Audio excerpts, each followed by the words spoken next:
Hey there, YouTube. How's everybody doing today? All right, just checking a couple settings, making sure we're all set up, which we are, which is good because I am ready to get back into this game. I got a little overwhelmed yesterday, man. Like, we ended up with all these side quests popping up. Never made it to the Union Boss like I intended. But before we start, I wanted to share something with you. So I think it was in the first live stream that we did of Disco Elysium, I asked where the term Inland Empire came from and if that was like a legit psychology term. And one of the people that follow the channel commented to me, thank you for doing that, and said that Inland Empire is actually, it's a movie that was put out by David Lynch. In it, Nikki, played by Laura Dern, is an actress and takes on a role in a new film.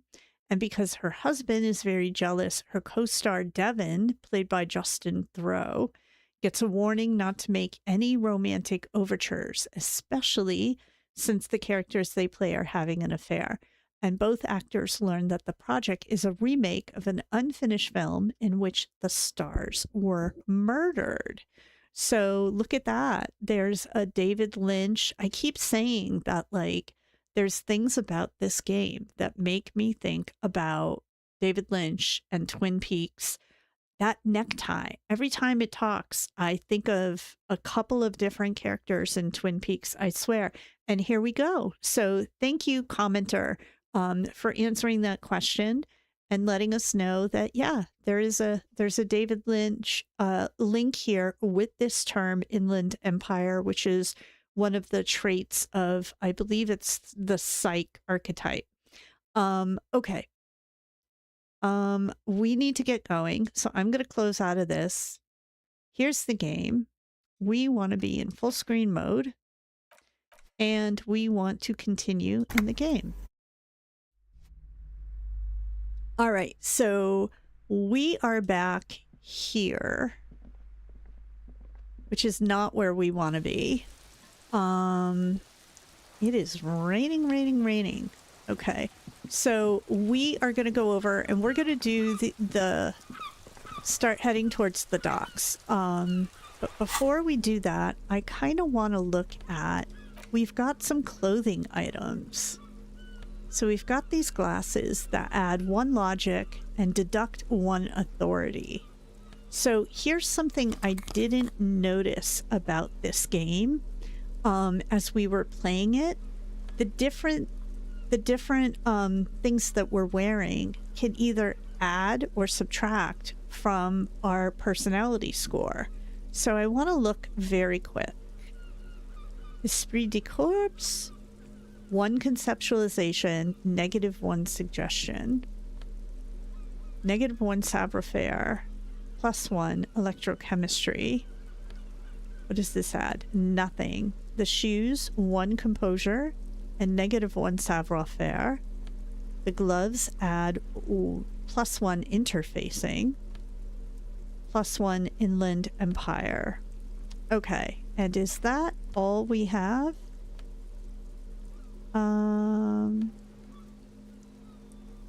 Oh, interesting. Flashlight. Equip this to discover secret orbs in shady areas.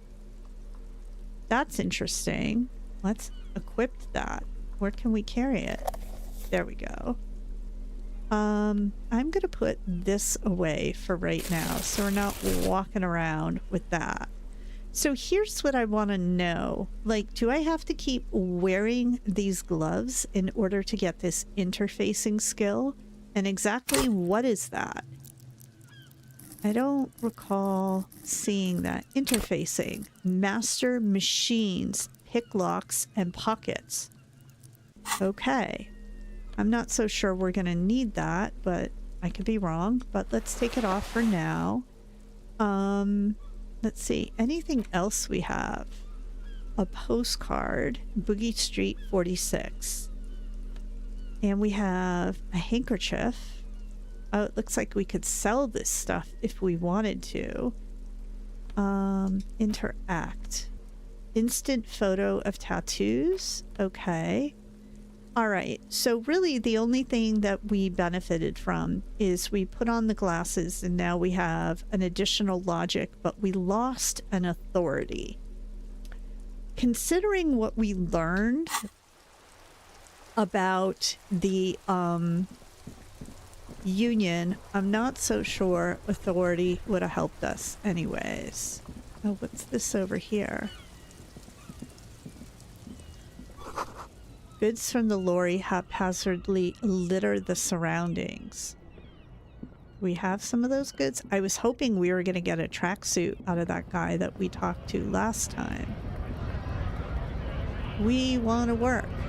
All right, who can we interact with? What's this over here?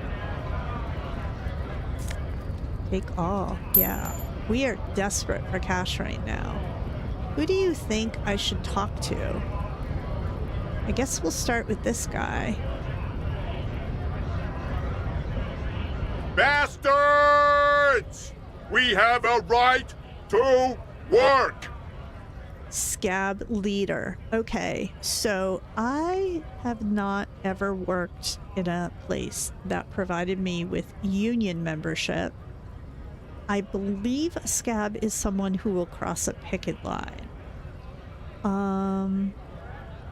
Let's talk to this guy. Let's see. His voice is the loudest of the lot and oddly screechy for a man his size. Hold up and stay frosty, everyone. Cops are here. The broad-shouldered alpha male turns to you. He's a full head taller than everybody else here. You here to fuck with us? Beat the honest worker down. No. So how do we want to answer this? Why should I? Yes or no? Let's see if an open-ended question gets more information, right? They say if you're investigating, you should probably keep things as open-ended as possible. We're here to fight for a cause. Stripes usually have problems with people who have causes.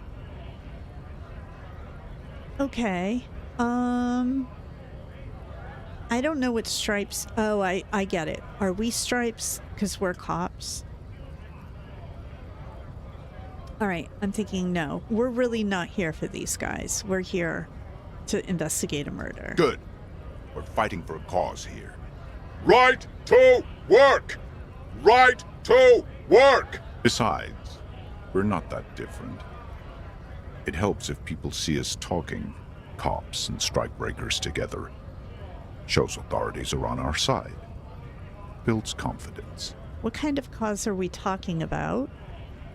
I don't think I've chosen any sides yet. Regardless, I have some questions for you. I'll be going now. Okay. If I say this, am I going to get any information out of him? Because I would prefer, I will be honest with you, to remain neutral. We're trying to investigate a murder. We're not trying to get into the middle of a union dispute, right? So,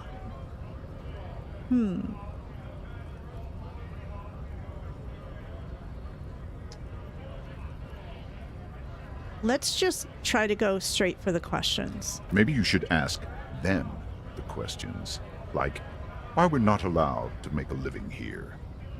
Shame on you! We have families to feed, you piece of shit. He points his finger at the man sitting on the railing. So do we, Scott. The loitering man hollers in return. I want to get into the harbor too. What is a strike? Who are all these strike breakers? What exactly is your goal here? I'm just going to leave now.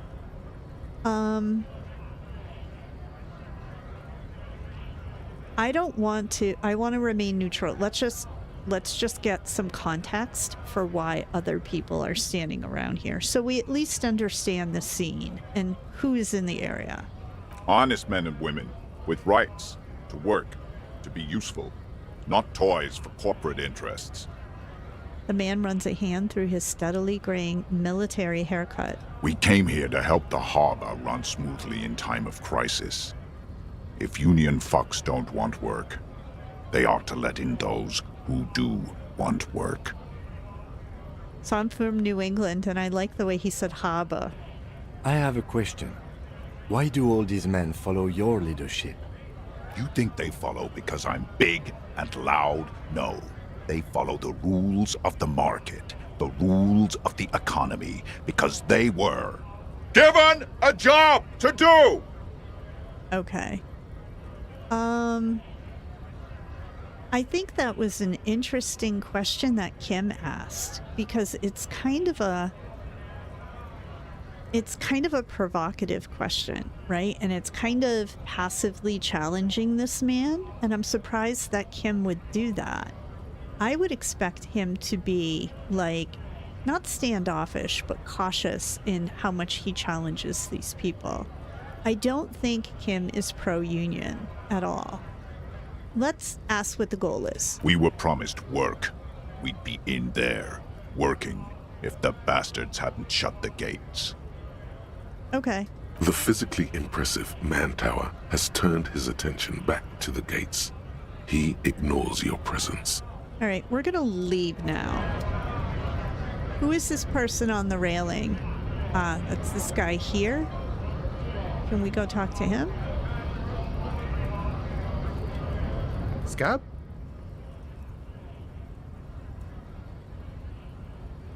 Look at us with our little flashlight. You're hazy on the notion of a scab. Smells like politics, though. Maybe it's got something to do with the flask he reaches for from time to time. All right. I'm not a scab, I'm a cop. I was just messing with you. No one's ever seen a cop scab. Interesting accent that he has, huh? Imagine, you cops going on a strike, but then another cop comes in and says, let us cop for less money. Speaking of, what brings the RCM here? To the Wild North? Come to see the strife? I've come to Martinaise investigating a murder. Hey, you're the man in boots at the gates. Kuno said you know about the armor. I'm looking for assistance with the dead bodies situation. I'm a bit short on money right now. Can you give me some of it? What's the strike about anyways? Let's start there. You know, serious business. I'm sure the big boss will be glad to tell you. You'll have to ask him first. He's a chatty guy. Wants to talk about the strike. Return once you've met the union boss and are on a better footing with the organization. Okay. Return once you've met the union boss. Nice talk. Gotta get moving. Let's go up here. I'm gonna follow that suggestion. Usually I kind of push it a little bit, but I'm not gonna do that. Who's this?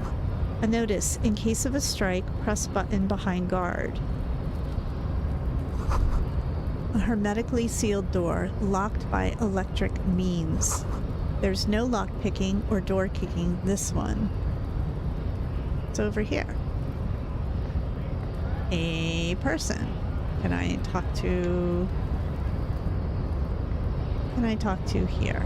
I can talk to this guy who looks very... Look at his stance, right?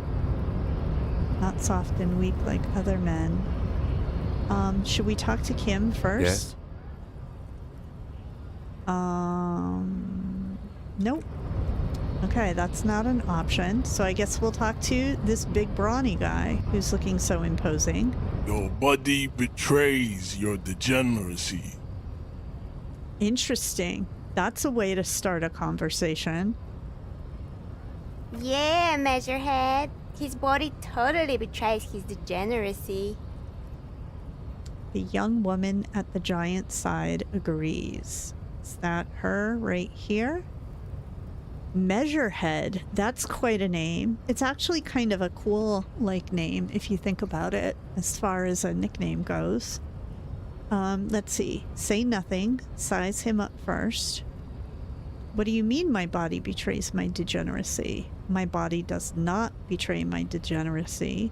My body is unimportant. I'm with the police, so we need to get into the harbor. We don't have time to get into this now.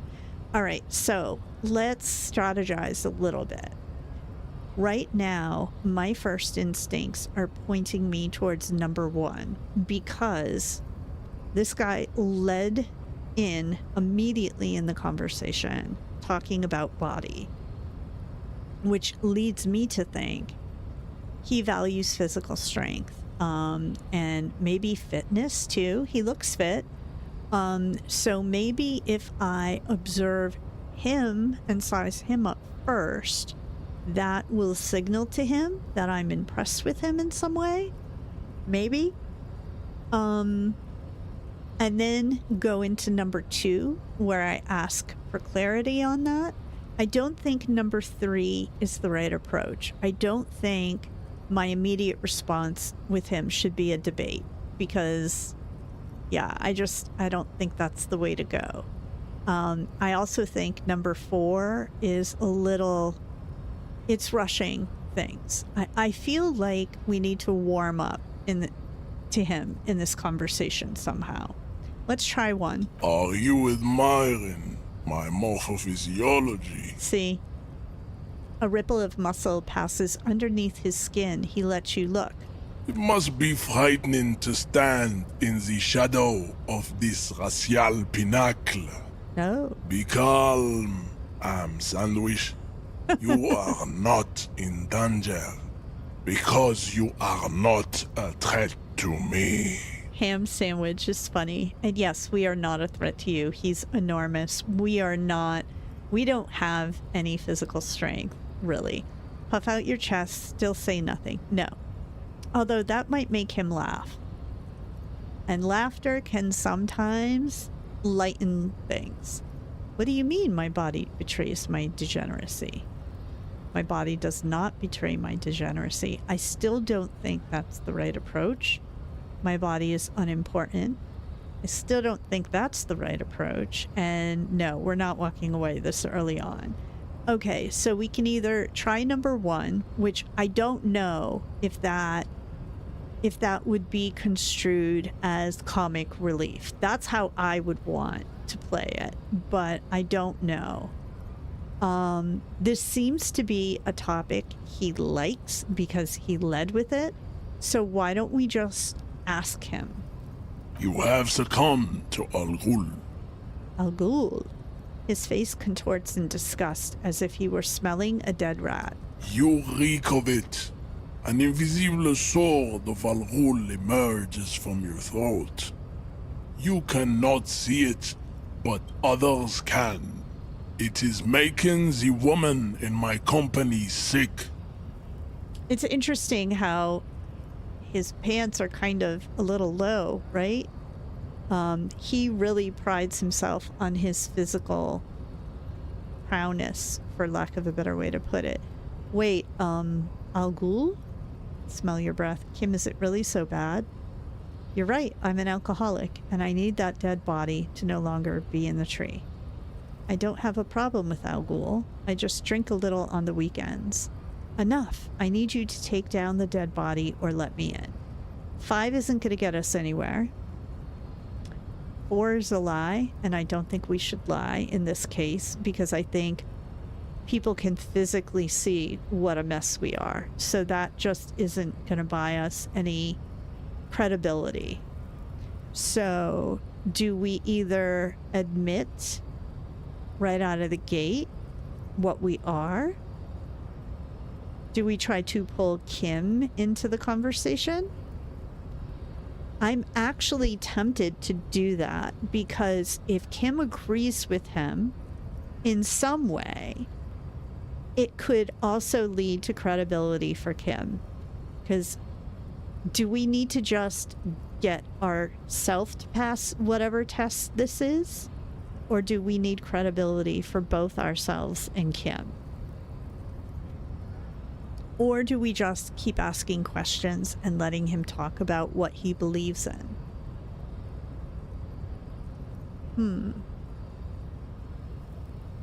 His face contorts in disgust as if he were smelling a rat. It must be frightening to stand in the shadow of this pinnacle. Be calm, ham sandwich. You are not in danger because you are not a threat to me.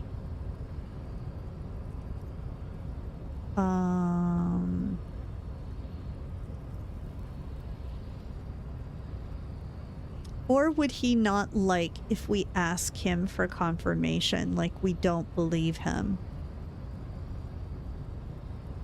I like being like, I like validating what he's saying to a certain extent to build trust. But what I don't like is the second part of this is immediately asking for something. And I don't think we're there yet. So I'm going to illuminate that one too. So we're between these two approaches.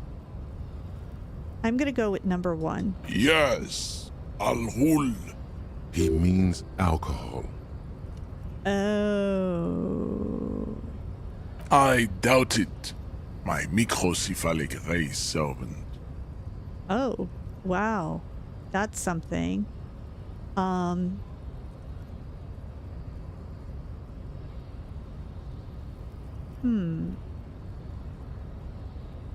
It's not good. It's like a rat crawled into your stomach, got drunk and drowned. Okay. So let's be vulnerable. No, you don't. You need to get another drink. Occidental Haplogroup B4 is done giving orders around here. The influence of the ham sandwich race is waning. Okay, I am the police and I need you to comply now. That is not, he's not going to. So it looks like the race, like this is, I don't think this is going to be successful either. I'm honestly wondering if we were going to be successful at all. But, all right, let's just go with number 2.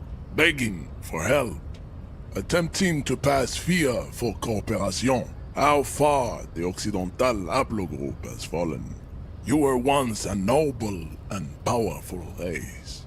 Okay. You gave the world eugenics, Great. electricity, and powerful weapons of war like missiles and aerostatic aircraft. You made great gains in metallurgy, race theory, and statecraft. You dominated lesser cultures, like the deformed Hemians and the inexplicably potato-obsessed Khoikos. But now your ascent to the genetic summit has halted. You are obsessed with sadness and with frivolous pop culture. Okay. Well, I mean, can any one group of people be on the top forever, right? Empires fall all the time. Roman Empire, right? British Empire, so on and so forth. I'm not going to have that conversation from a race perspective because I don't agree with that. So I'm going to take what he's saying from more of a political perspective. But that's just, everything ebbs and flows in life, right? You will be superseded. Isn't that right, babe? It is, baby, yeah. You know it. Okay. There is a button right behind him, just out of reach. It must be the one that opens the door to the harbor. This man is not budging. Let's hope his superiors inside are more cooperative. Come on, I just need you to move about 20 centimeters back. No, push him out of the way. That's not going to happen. You're right about all this. Now I need you to help me get that corpse down from the tree. It was your people who put that dead body up there. Your people should help me get it down. This is going nowhere. Let's try being accommodating to get what we want. Enough with this begging. You should leave the stage of history with dignity. by inviting the other races to a great world war. Okay, dude, that's a little bit beyond our pay grade. Bring your troops to the Simonine Islands and to Boogie Street, and we will pulverize you. When you are gone, we will build a museum for you. The walls will be lined with bottles of Al Ghul, your beloved beverage. Inside, we will store the odes to homosexuality you call art, and your microcephalic skulls. I don't like this person. There may be a peaceful solution to this. You could internalize Measurehead's race theory. He would take you as one of his own. Right, good idea. Or wouldn't that mean I have to become Seminese supremacist myself? Well, not as such. What you do with a mastery of advanced race theory is up to you. You could reject the findings, sure, or accept them and become an advanced racist. I don't see us doing that, but I get the point, is just play along. You serve the Union, don't you? Aren't they white? What are those tattoos of yours supposed to mean? Subscribe to his to his advanced race theory. Knock him out. Let's try. I'm curious as to how demented this guy's values are. Plus, this is high, and we'll get points for it, right? So let's go for it. Go ahead. Don't be shy. Just ask for race secrets. Are you kidding? 83%. It should have worked. I want to learn this race theory of yours so that we could become friends. No. I need some of that race stuff in my brain. Sock it to me. No. No. I'll better not say anything on this topic. That's understandable. Jean-Luc Measurehead is a sage and an intellectual giant of race theory. Who are you, handmaiden of Al Ghul? I bet you it's because of this. Our morale is so crappy right now. What are those tattoos of yours supposed to mean? Racists are generally not very good examples of their race. He gestures towards the lorrymen down the street. I am not like them. I am craniometric perfection. I have taken the trouble to permanently draw a phrenologic grid on my skull and features. This should dispel any doubt. A phrenologic grid on my skull and features. You sure I'm not craniometrically superior to you? You're right. That's craniometric perfection. My race does not stand a chance. No, we're not saying that. Your silence betrays your inferiority. You do not have a reply. You should enter a deep race slumber. Perhaps in 4,000 years, there is need for a servile homunculus. This guy's charming, huh? So I will say this. Just because you don't reply to something doesn't mean you have nothing of value. Sometimes it's better to say nothing at all and just take in and observe, right? You serve the Union, don't you? Aren't they white? Don't be vulgar. White or not has got little to do with this. The race enigma runs much deeper than that. He turns his eyes towards the harbor, seemingly bored with you. I'm really disappointed that we lost on that 83% because I really, really am curious as to what kind of craziness this dude was going to spout. Yeah, but you still serve them. How does that factor into your life? You keep telling yourself that. I'm sorry, of course. I understand now. Deeper.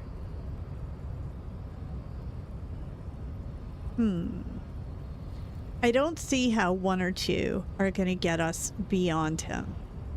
I hate number 3 because I feel like that's also probably obvious.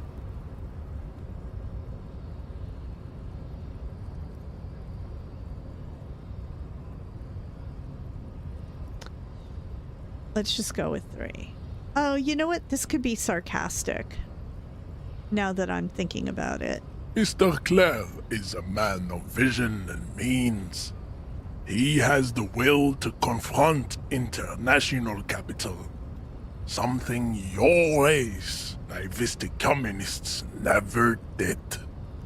Okay, so let's think about this, because I feel like this guy just opened a teeny tiny little door for us. Not a big door, but he brought up Mr. Clare, and he brought him up in a very complimentary way.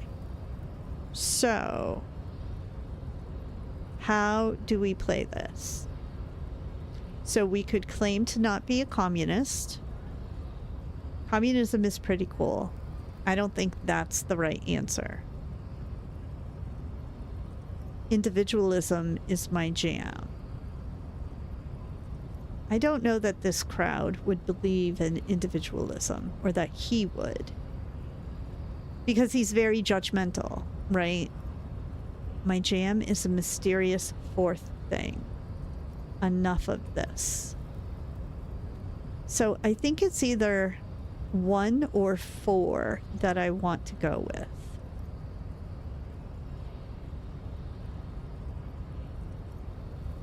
And I don't know that he would appreciate 4, because if I don't think he appreciates individualism, I don't know that he would appreciate me claiming to have something going on that's vague, like number 4 is. So I'm gonna go with 1. Of course you are, Revacholian man. The failure of communism to challenge the world order is the core of your race's fate. All around you, the fruits of its defeat. Individualism, rock and roll music, sexually transmitted disease. Hey man, what do you got against rock and roll? Above all, rampant multinational finance still reigning large. Tell me, where have you gotten your love of pathetic communism from? Degenerate youth culture? Rock and roll music? Let's see. I said I'm not a communist. I don't know who I am. That's one thing I know. I have gotten it from disco, actually. It's true, I am a rock and roll star and a rebel. Youth culture does not affect my thinking.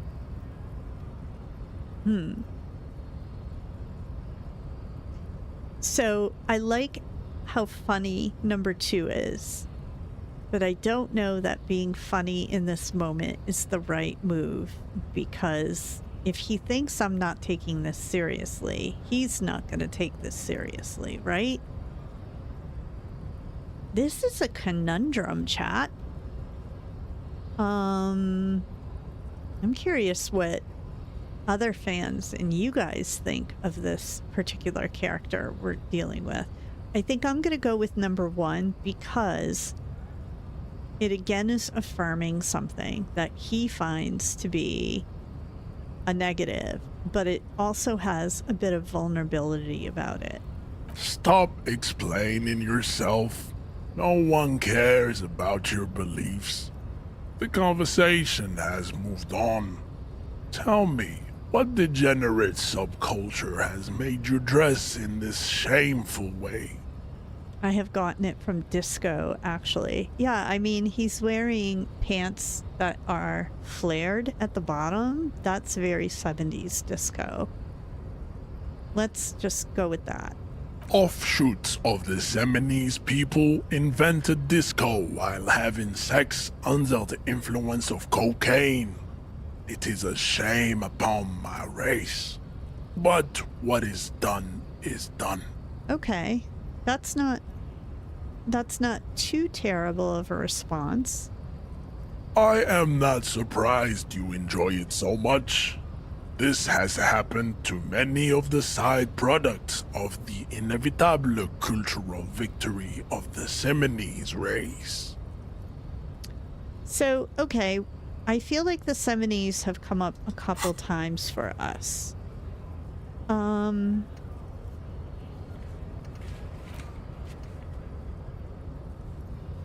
we need to do this. I meant to do this on our way over here to use Kim's shortwave to run the serial number.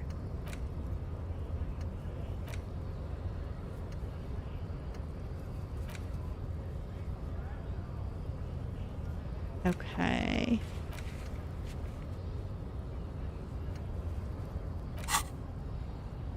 I wish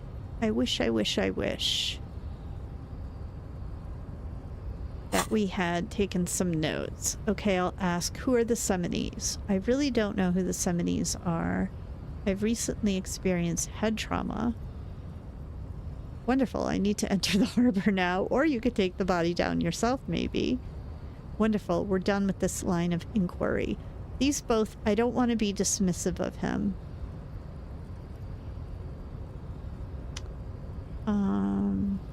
Do we want to admit to him our head trauma?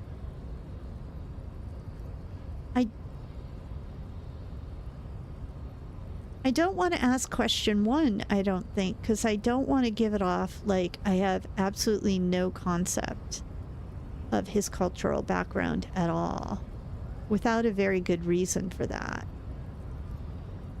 I'm basically... I know I can't fight this guy physically, so I'm really trying to get onto his good side somehow to get beyond him. And I don't know if that's going to work or be effective. Honestly, I might be going down a path that is a really bad path because it's giving him more and more reason to not respect me at all. Or he could be like that I'm such a mess that I'm kind of validating him, right? I can see that. The Seminoles are the South Island race, haplogroup A4A, the rightful masters of the Insulindian archipelago. We descend from the Areopagites of ancient Pericarnassus, and arrived here 4,000 years ago. We are the future. That is all you need to know. So you were born and raised on the islands before you moved to Revachol? I am a descendant. The narrow streets of Ulimbuir are with me in my genetic dreams. I see young Seminoles women walk into the grey mass on Ile de Fantôme, waiting on immaculate conception from the pale. Interesting. Wow. So, wait a minute. I see young Seminoles women walk into the grey mass, waiting on immaculate conception from the pale. So you did come from the islands. So you did not come from the islands. Understood. Yeah, I can't... I'm a descendant.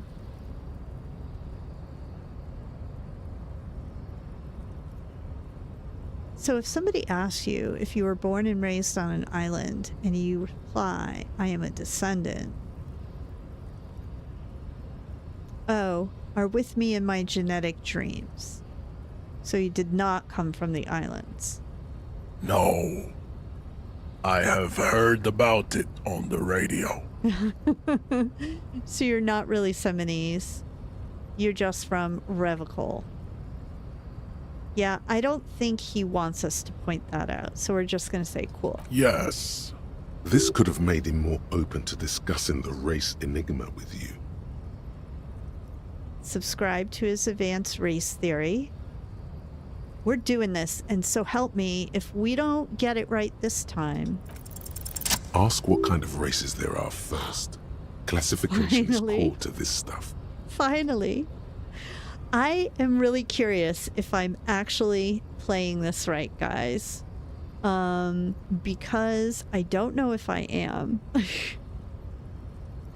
Okay. What kind of races are there first? Classification is core to this stuff. All right, Measurehead. I am new to this world. Help me understand its races. I need to know what kind of different races are there. Yeah, let's do it. you? If we whisper, this is for the thing. There are 3 categories. Sorry, of Kim. race. Type A, the heroic races. Type B, the servile races. And the vile CF race cauldron of pederasty. Which one do you need education on? Let's do the heroic. Those are the Simonese, the Areopagite, and the Occidentals, excluding the Maun, of course. The Maun are riddled with eczema to the point where they find it impossible to smile. Oh, that's They awful. are all lactose intolerant, a common result of inbreeding.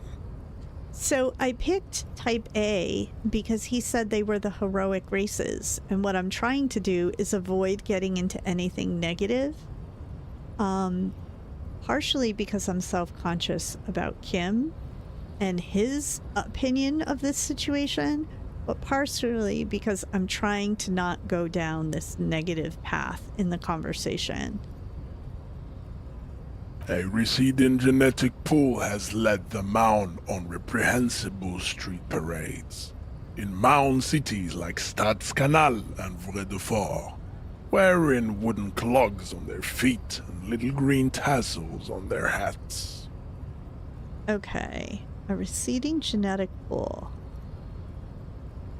Wait, who exactly are the Mon?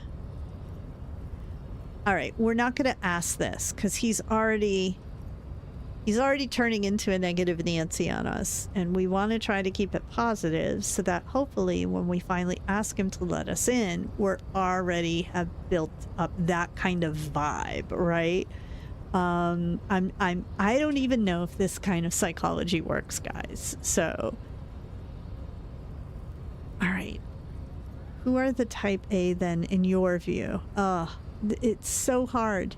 I think we're going to go with number 2. We're going to keep asking him for his opinions. Let him talk. He's got a big ego. The Vespertines and Messenians of Vesper and Messina, the ancient Meteorans of Meteo by the golden Pisantic Sea, the Suren of Sur-la-Clé, and even the North Königsteiners, all have type A race propensities. Man, it's like this guy saw a map of geographic culture and is just regurgitating every big word he can think of all these different groups. The other large mondial civilization, the Mesk, are too yellow and oleaginous to count as a heroic race. True, they are violent and expansionist, but they have a glandular problem. He draws his finger across his face. Overproduction of sebum. Sebum is leaking into their brains, making them listen to El Mariachi music and eat toxic minced meat-based food, which in turn only produces more sebum. Okay, and who are the Seminese and Areopagites in this? As proven by the Maun and the Mesk, Occidental type A is in retrograde. The Simonese and the Areopagite are on the ascent. Wow, this guy is really deep into this stuff, right?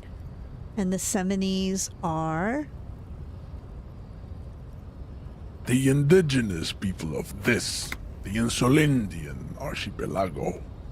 The Simonese inhabit the southern islands. I am Simonese, from the stock of Ulenbuir on Ile de Fantôme. Okay. What's the difference? The Areopagites are sleek, long-headed. The The Simonese are powerful, mesomorphic. The former is an immutable progenitor, unchanged since the Super Isola of Pericarnassus. Ancient brains rest in their slender skulls. He falls silent, contemplating the beauty and the mystery. Interesting. Can you imagine being this guy's, like, significant other, though, and having to sit around and listening to him babble about this stuff all day long? Oh, God, that's going to be exhausting.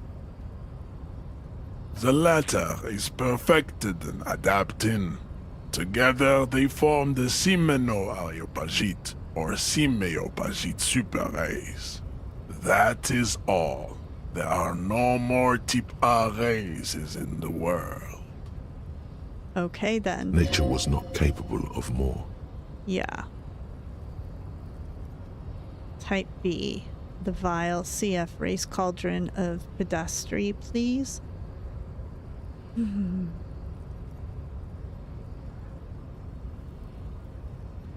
I think I'm going to do that one because of how passionately he described it. But if I'm being completely honest with you guys, I'm really getting more and more attached to Kim, and I'm really afraid that if we continue this race conversation at a certain point, we're going to hit upon something that's going to cause this measurehead lunatic to start insulting Kim, and I would hate that to happen. I'm okay if he's insulting our character. I just don't want... My emotional response right here is I don't want him to insult Kim. You need to know both types A and B to understand the context for the reckless genetic abandonment in the Philo Cauldron. Okay. Yeah, you have to have context, you know. Sure. Why do I picture her like smacking her gum while she's talking to us about this? Type B are the unheroic races, amorphous non-competitors of the great race. The Khoikos and the Vacholiers, they are mud-colored people. The Khoikos of Grad, Yugo, Zhimsk, Shest et al. Are what you would call white, officer, in a suspect description. Okay. You said Khoikos. I've been trained to identify them as white in official descriptions or mud-colored? Let's just say, let's go with number 2. To an untrained eye, the Khoiko appear white and pinkish, like a ham sandwich. But look into their eyes and you will see. Oh, is that it? That's how They you know? are of an Okay, distinct muddy color, and so is their skin. Unhealthy, sweaty, and ashen. This guy is gross. Pinkness is a racial quality that has to be earned through centuries of advanced ballistic warfare and cultural domination that the Grad people have undergone for drinking Al Ghul and smoking the degenerate tobacco herb and for eating potato. What do you have against potatoes, dude? I love potatoes. I'm having a baked potato for dinner tonight. And I'm going to enjoy it and think of this dude the whole time. The Khoiko, the countless micronationality obsessed with potat. The only thing they like more is dividing into microscopic ethnostates, like political amoeba. Interesting. The visuals of this second part here, microscopic enthostates, like political amoeba, it's a really interesting visual. The writing in this entire game so far is really impeccable. Wouldn't he be one for ethnostates? Yeah, let's ask him about that. That's a very good point. They are microscopic. The Semeno-Areopagite superstate will cover the entire remaining planetary crust, uninterrupted. From Holy Semenine to the Boreal Plateau of Katla. Sure. Its leaders will be the genetic epitome of the Simonese and Areopagite stock. elected by nature, not the base inner spoilage called demos. Okay. The one thing that's hard for me in this game is, like, there's so many different, like, unique clarifiers for different groups of people that it can be hard sometimes to kind of keep up. And I have to keep pausing before we get to the next part to really kind of reread what he just said. Revacholians, halfway between Type A and the Racial Cauldron. Two makes to know right from wrong. You tried your degenerate little revolution, which was the single greatest failure committed by humans in our 82,000-year history on this planet. Got it. Is it 82,000 years that we've been recording history? You have very little idea of what is happening, but that seems a little off. A lot of this seems a little off, if I'm being honest. I'm pretty sure history hasn't lasted that long. That revolution sounds like it was actually very good and necessary. That revolution sounds like it was perpetrated by degenerate marauders, not all the people of Revachol. Go away, stupid political thoughts. What was this revolution? Let's see. You tried your degenerate little revolution, which was the single greatest failure committed by humans. That revolution sounds like it was perpetrated by degenerate marauders.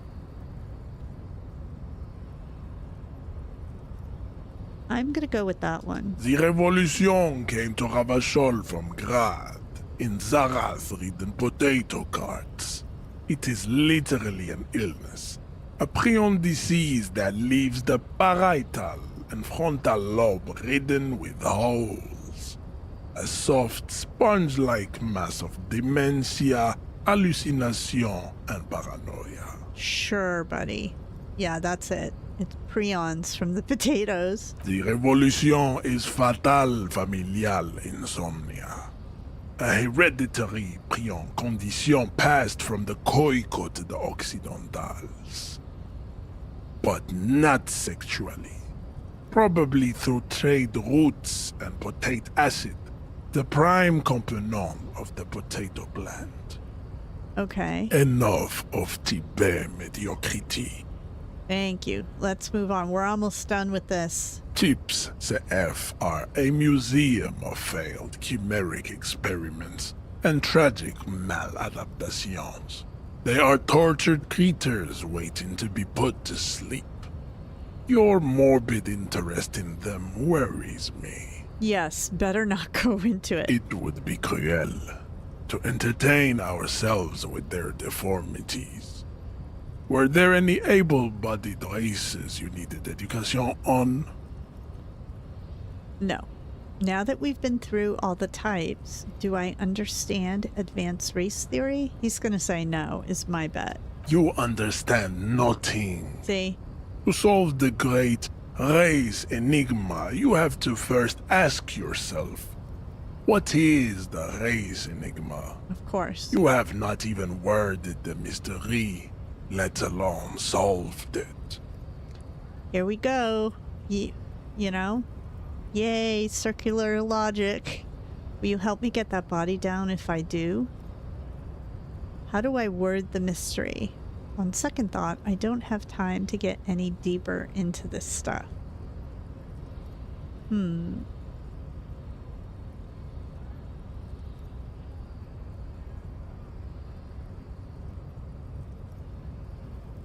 How do I word the mystery? You need to internalize what you have heard here today, then return to me. This clarity does not come instantly. Let's discuss something I else. cannot possibly imagine what else we have to discuss, Tibet Vacholian. Your love for disco music and venereal disease? I'm not going to ask him about this. Let's go over that funky race classification again. Knock him out. Okay. Auto-saving. Well, that got us absolutely nowhere. Can I go over here? No one will get past you. Okay, that's not gonna work. Let's go up here and I don't know, maybe we can talk to Kim. Nobody comes close to Measurehead. All right. Yes? Tell me about the case again. I want to talk. You seem to be following me.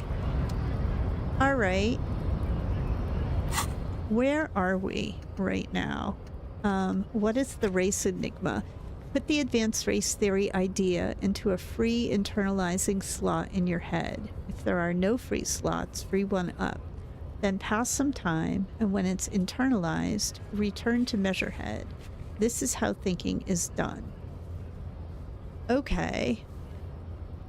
I don't know if I want that. Okay, advanced race theory. -1 drama, fooled by the absurdity. It's only an hour and 40 minutes. A mass of fantastic races swirl in your head. Desert pygmies playing with their own. Oh, God.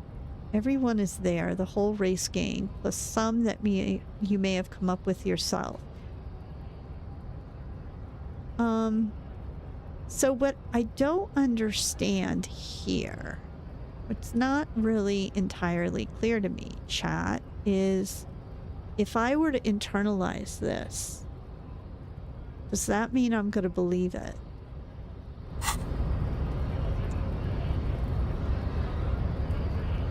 Can we go talk to this guy again?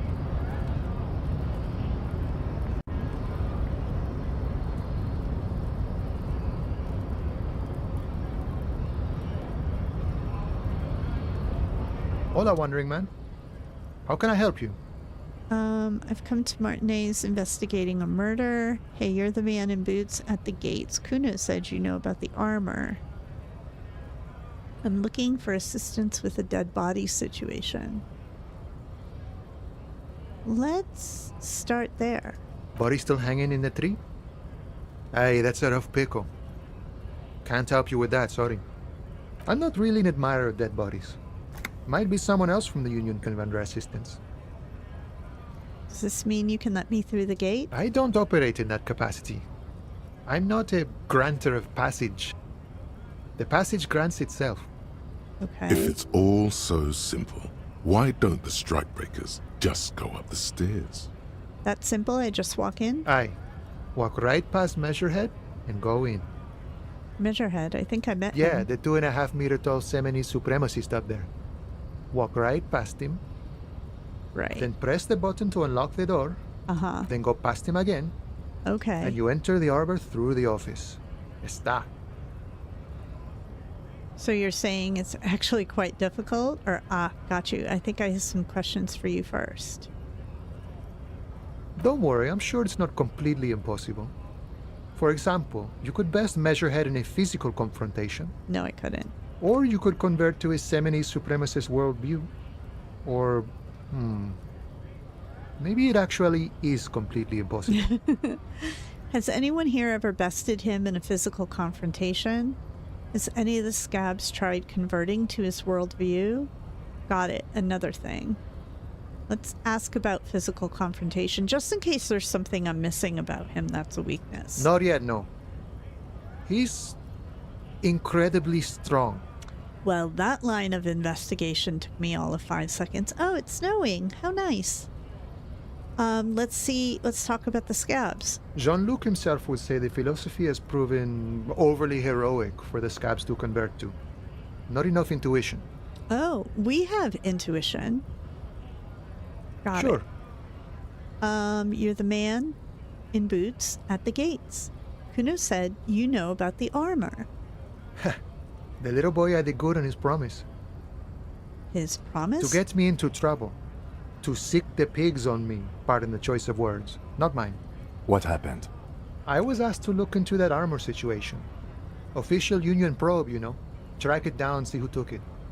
Did you? At first I thought, Why not? Maybe the pieces can feed the strike. Buy us a few more days under the sun, you know? So I went to this boy. He said he'll make me his prison bitch. He's got eyes everywhere, the cops in his pocket, and he's the king of Jamrock. That kid is nuts. Serves me right for doing menial footwork. I dropped that probe right then and there, and it still got me into trouble. One bad move is all it takes. So Kuno used us to what? Scare you? The probe into the armor. What did you learn? I learned that people don't want to talk to a drunk union man about some armor. What else? Not much. Technical stuff mostly. That was the interesting part. What sort of technical stuff? I did some research into this armadura. Let's say I have friends at the library. I didn't get into the material science, just how it comes off.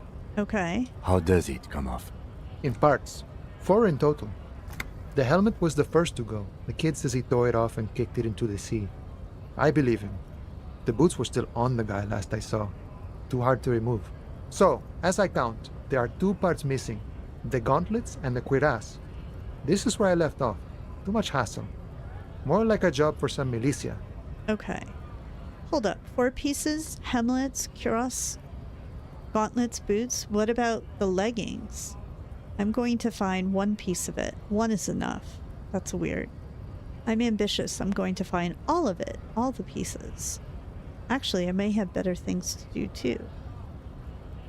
Let's ask about this first question. Oh, they're just gone. They don't exist anymore, if they ever did at all. Forget about them. I did. That's weird.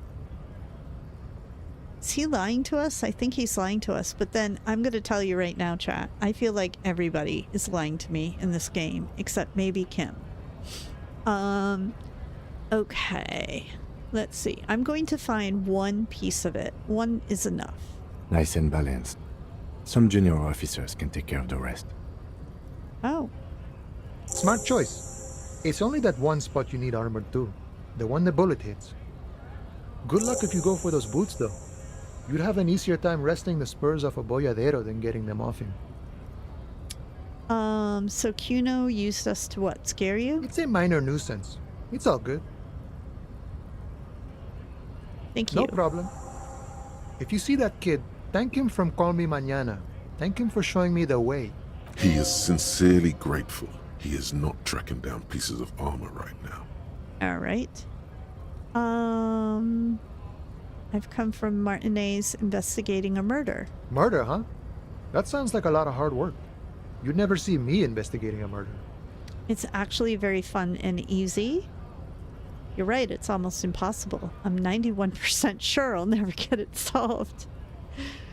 Whisper, I have no idea what I'm doing. Maybe you want to help me solve it by telling me who did it. Number 4, I think, has the right, vibe of this conversation with this guy. He's got a little bit of, mischievous humor about him. So that would be interesting. I have no idea what I'm doing. I wonder if that would work in our favor. If it got back, if the Union thought that we were just a bumbling cop who just wanted to get the body taken down and there was no chance our investigation was going to go anywhere, do you think they might help me more willingly? Or would it not matter? It probably wouldn't matter, right? Because they've got such a strong hold on the area. I'm 91% sure I'll never get it solved. It's actually very fun and easy. Let's go with 4. Of course, Policia. It wasn't me. You can rule me out. Easier that way. He didn't do it. It's the truth. Yeah. So see, it totally vibed with him. Now, are we gonna try asking him for money? I don't think he's gonna give it to us, but we really need to pay for our room. Sure thing, my friend. I can help you out. Oh no. 42%. I've got to tell you guys, I have a really hard time turning down these little challenges. a really hard time. Like, even though the odds are not in my favor, I feel like it's gonna drive me nuts if I don't try it. 42% is better than, like, nothing, right? We're gonna do it. We're gonna do it. The coin narrowly slips by your outstretched fingers and falls to the ground. Oh, I'm sorry. Didn't mean to throw it like that. It's a thing we harbor folk do, passing around cargo and such. Was not meant as provocation or ridicule. The boyardero stares at you with respect, then gestures towards the trickles of blood adorning your clothes. What? Appreciated. I almost had a heart attack. Say nothing, pocket the coin. Right, always glad to help out the RCM. We're on the same branch, you and I. Humans, I mean, not slithering scabs. Alright. Well, we got some money out of it. It's better than nothing.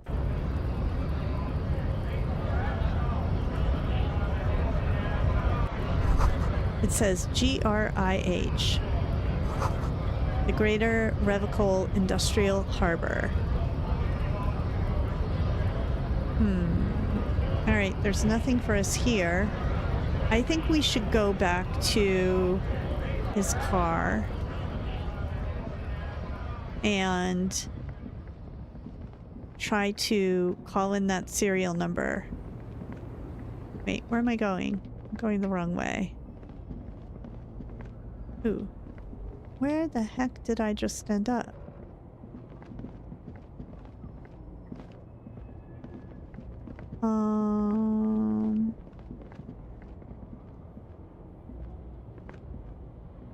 Wait. Oh, I needed to be up there. I got distracted. There's Woody Guthrie. I think this guy reminds me of Woody Guthrie a little bit. Inside, you see a set of steering levers, a radio microphone, a pull-out toolbox, and the soft glow of the fuel preheater gauge. This is Precinct 57. How may I assist you? Could you run a serial number from a pair of armored boots for me? Sure, officer. What's the number? And the make of the armor, if you know it. And here's all that information. Got it. I'll contact the ICP database immediately. Call back tomorrow. Hopefully they'll have dug up something useful by then. The International Collaboration Police, ICP, is an inter-Isoleri law enforcement service, the crown jewel in the moral intern diadem, alongside EPIS and the coalition government. Okay. I'm done with the radio. 57's over and out. In the cabin, you see a set of steering levers. Let's close the door. And now let's look here and see what else we have for tasks. This is done for now. Let's see. Ask him about this after the initial inspection of the dead body is done. So let's ask him about that right now. Yes? Tell me about the case again. I want to talk about you.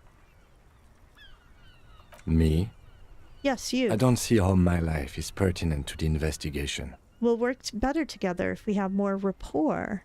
Come on, Lieutenant, open up a little. You're right, what's there to know about a lame binoclard? That's mean. I don't even know what that means, but it sounds mean. We'll work better together if we have more rapport. That's a fair point. All right, for the good of the investigation, what do you want to know? You're wearing glasses. You don't look like other people around here. Tell me a secret about yourself. Do you ever talk with yourself? You're wearing glasses. That's correct. You feel a slight urge to put the lieutenant down for this, but you can't quite muster enough testosterone. Are they? They're mostly just cumbersome. I'm so used to wearing glasses. I've had them since 14, so I don't see any difference. You could use a good, normal pair yourself. Yeah. Did you guys get that? I don't see any difference. Ha ha ha. You don't look like other people around That's because here. I'm half Seolite, or quarter. My father's father was from Seoul. So was my grandmother, but from my mother's side. It's not an interesting topic. What is Seoul? It's a part of the world, officer. A geopolitical entity and a geographic division. I told you it wouldn't be interesting. He's very dismissive of this topic. I mean, I guess after listening to us talk to that crazy measurehead guy, it makes sense, but yeah.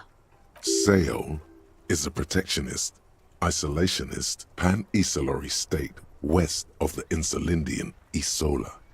Actually, it's quite interesting. Some would even say mysterious. Oh, interesting. All right, let's go with number 2 and try to see if we can get him to talk about it. You're barking up the wrong tree. I don't speak a word of Seolite. I've never met either one of my grandparents, and I've never been to Seoul. I'm a regular Revacholière. Okay. Tell me a secret about yourself. No. Oh. The lieutenant nods. All right. Do you ever talk with yourself? What do you mean? You know, when you're thinking. Do you ever have a conversation with, like, your brain? I have no idea what you're talking about. I have conversations with my brain all the time. The lieutenant's conceptualization skills must be rather rudimentary. Yeah, maybe. The lieutenant is a police officer of the old school. His concerns are material and extrinsic. Okay. But this isn't an old school case. I get it. You're one of those old school detectives. Nod respectfully. So how do you, tap the side of your head? So you're saying your brain never just chimes in with advice or warnings or anything? I can't say that it does, no. When I need to think, I just use my notebook. Oh, that's interesting. The lieutenant produces his small blue notebook and idly thumbs through a few pages. So, like, he doesn't have random thoughts in his head? Huh. I've had Man-Child by Sabrina Carpenter playing off and on in my head for 3 days now, and I can't turn it off. I can't imagine not having, like, all kinds of thoughts bouncing around. That's where his conversations with himself take place. Yeah. We all have our different mediums. His is written. Good. Let's change the subject. Let's see. I think you should know that I can't remember anything. Let's offer him something. No response. He just arches his brow. He's having trouble processing it, believing it even. I feel like I must repeat this. I don't remember anything. There was heavy drinking involved. Just say, okay, forget it. A moment passes. The lieutenant glances at the sports watch on his wrist. Nothing. Okay, what else can we accomplish now? Where is the rest of the armor? Kuno lied to you. Return and confront him. All right, let's go do that. I feel like we're waiting until it's later so we can go try to find that dude at the apartment. I wonder what happens if we don't, like, go rest. Although, where are we going to rest? We don't have enough money for our room yet. Fuck does Kuno care? I talked to Manana about the armor. So? Oh, cool. He told me you promised to sick the pigs on him. He said to thank you. Wasn't too keen on chasing down that armor anyway. He said you're now the king of the entire Jamrock. How do we want to play it with this kid? Do we want to be direct and honest?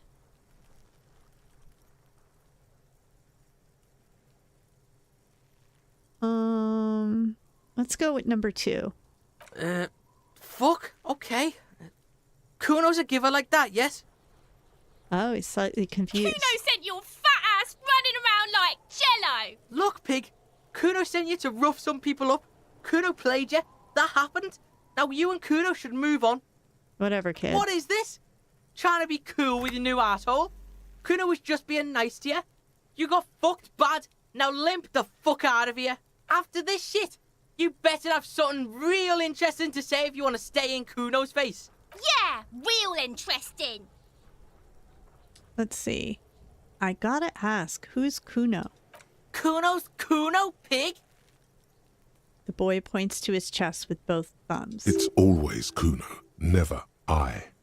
Clearly the kid's using the third-person perspective as a shield. Yeah, interesting. You refer to yourself in the third person to distance yourself from the situation. So you refer to yourself in the third person? Kuno, is that some kind of gang name? Let's go with 1. Kuno doesn't do that smart shit. Don't throw that book shit at Kuno. Kuno knows you're lying. Trying to get Kuno hooked on the book. The boy knows he has an addictive personality. Admirable insight for his age. Trying to get Kuno hooked on the book. That's funny. Although I will say, books are addicting. You should see my TBR pile in my living room, guys.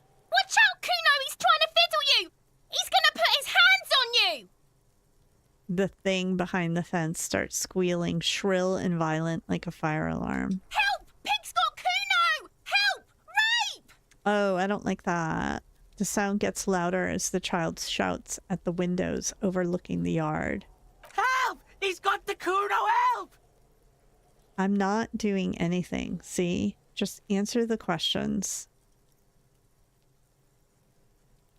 Oh, we're shining the light at... Sorry. We were shining the light right in Kim's face, which isn't very polite. Wonder where are we going to see orbs, man? We should go try to find some orbs. I wonder if we'll see some orbs around the body.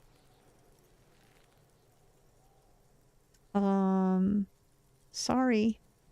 I'm trying to not shine it in Kim's face, but every time I come over here, I do. Everybody, please! He's digging his... Escalate, No. Kuno! His dick is... Pigs in here, Kuno! Somebody, please! It's full blast now. The wind carries the message far and wide. How did we get here? How did this happen? This makes no sense. There may still be a way out.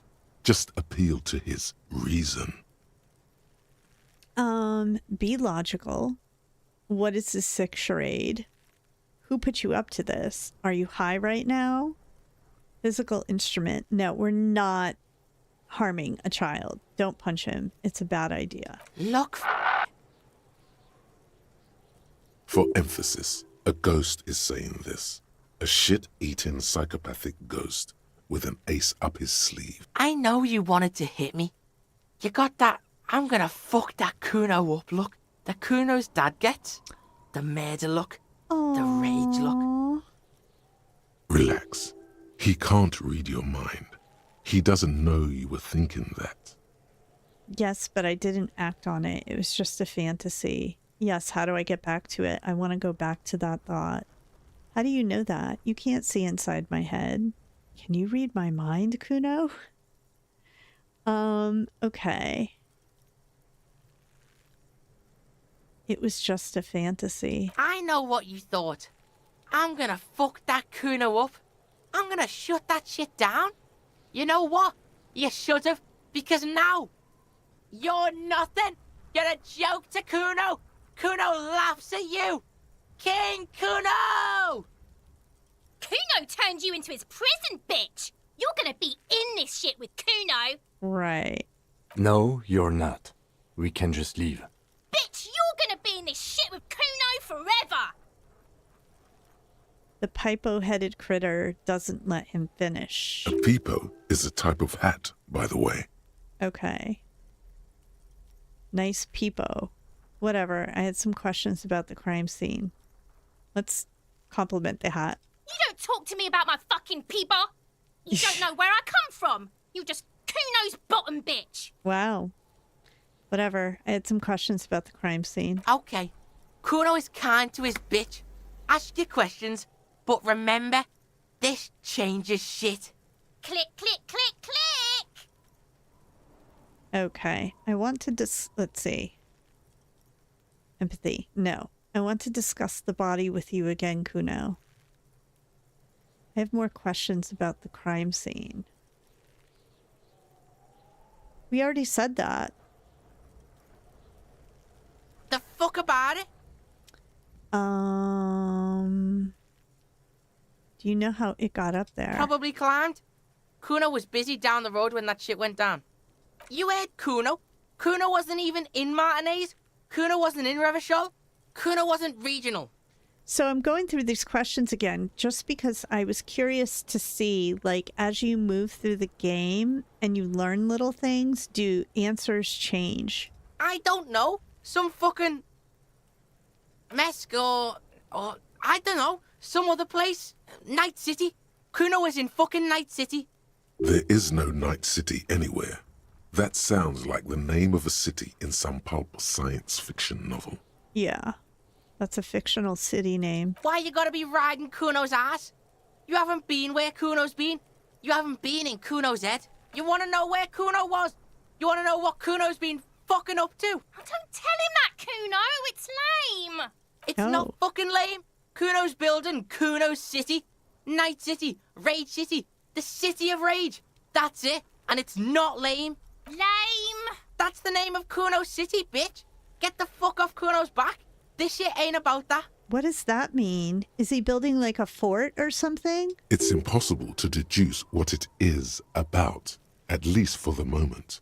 If it's important, it'll come up later. Focus on the case. Well, I'm wondering if he's building like a fort or something, did he take any of the armor and put it in there? Okay, so we did get a little bit of stuff out. Do you know who he was? Kuno's fuck imp. Kuno uses the fuck imp for He's trying to hide the fact that he doesn't know. Yeah, so you don't know anything. Kuno knows all kinds of shit. Kuno's not a snitch. That's all. Trying to make the Kuno sing into the popo phone. Oh, I have to say, like, out of all of the, like, little puzzles to solve, these kids are exhausting.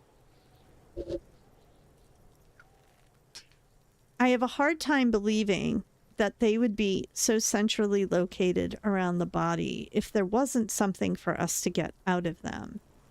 But what do we have going on here?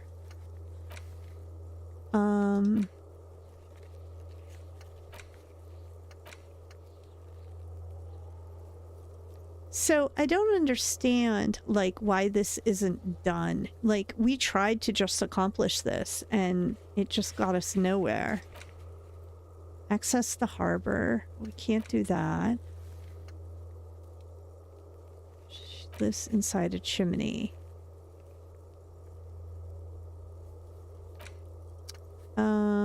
Let's see. Track down your badge. Oh, we still need our badge. Ask around about tattoo's possible meaning. Keep searching for the collar. Sing karaoke. Alright. Visit apartment 28 sometime after 2100 to see if anyone's home. Find information on your gun. Put the advanced race theory idea into a free internalizing slot on your head. If there are no free slots, pass some time. You really just want one piece of armor. Get boots off the victim's feet. In order to succeed, the body has to be down, the autopsy has to be finished, and Kim has to be absent.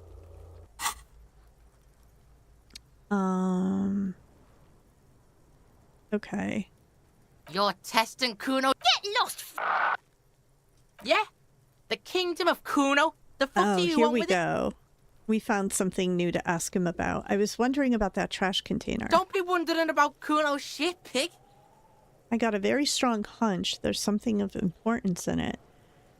Something I must find. Fuck does Kuno care about your hunch? That's your shit. You figured it out. Okay. Don't be wondering about... Of course you do, fuckface. Alright, so that got us nowhere. I don't understand. Like, just go open the trash container then. Yeah, whatever. Kuno doesn't give a shit. Figure out what's going on with this kid. I'm gonna try it.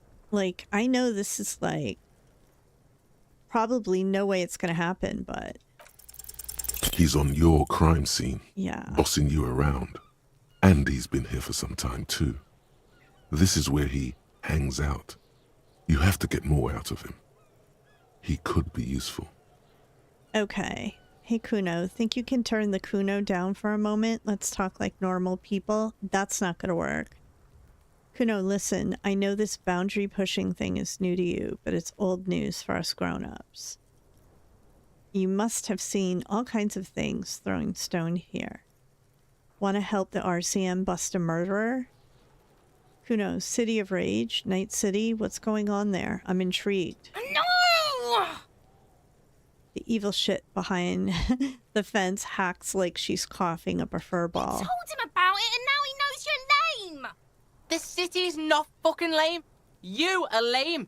Kuno's tired of defending Rage City from... Just fuck off, alright? And fuck you too, putting Kuno on the spot like that. Kuno doesn't need to fucking explain his shit. Kuno's king. He rules here. Fuck did you want? Explain himself? As if explaining some kind of work? Some kind of avant-garde work way ahead of its time? I'm intrigued. No, I'm not interested. I don't want to art. No, let's keep pushing it a little. You must get to the bottom of this one of these days. Sadly, it's unlikely to happen today. Okay. Kuno doesn't fucking care. Okay, that got us nowhere.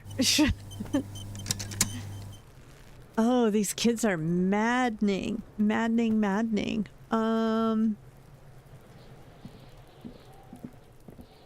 The man before you is naked, but for a pair of underpants and white boots. His skin is marbled with decaying veins and blotched by lividity. On his chest, a fading web of tattoos. The cargo belt used to hang him from the tree looks reinforced. Okay. Nothing new there that I could see. Anything over here? There's this. Take all. All right.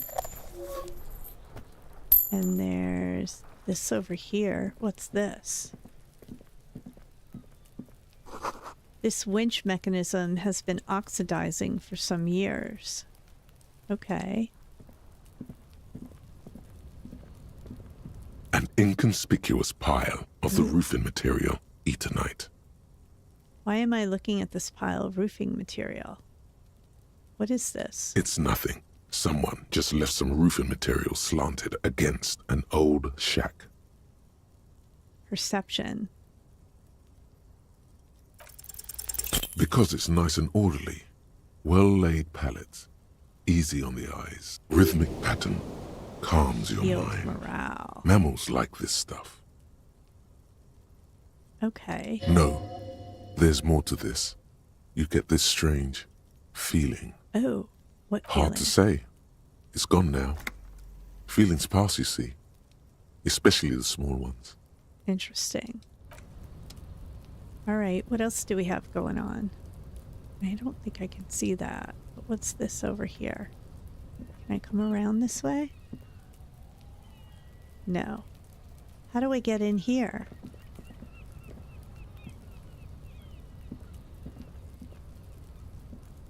I can't get over there, can I? Hang on. I need to... No. Come over here. Can't you climb or jump or... All right. Anything else over here for us to look at?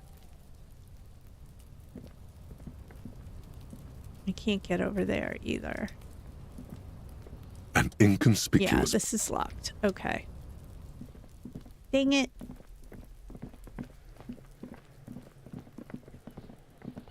How do we get to this stuff?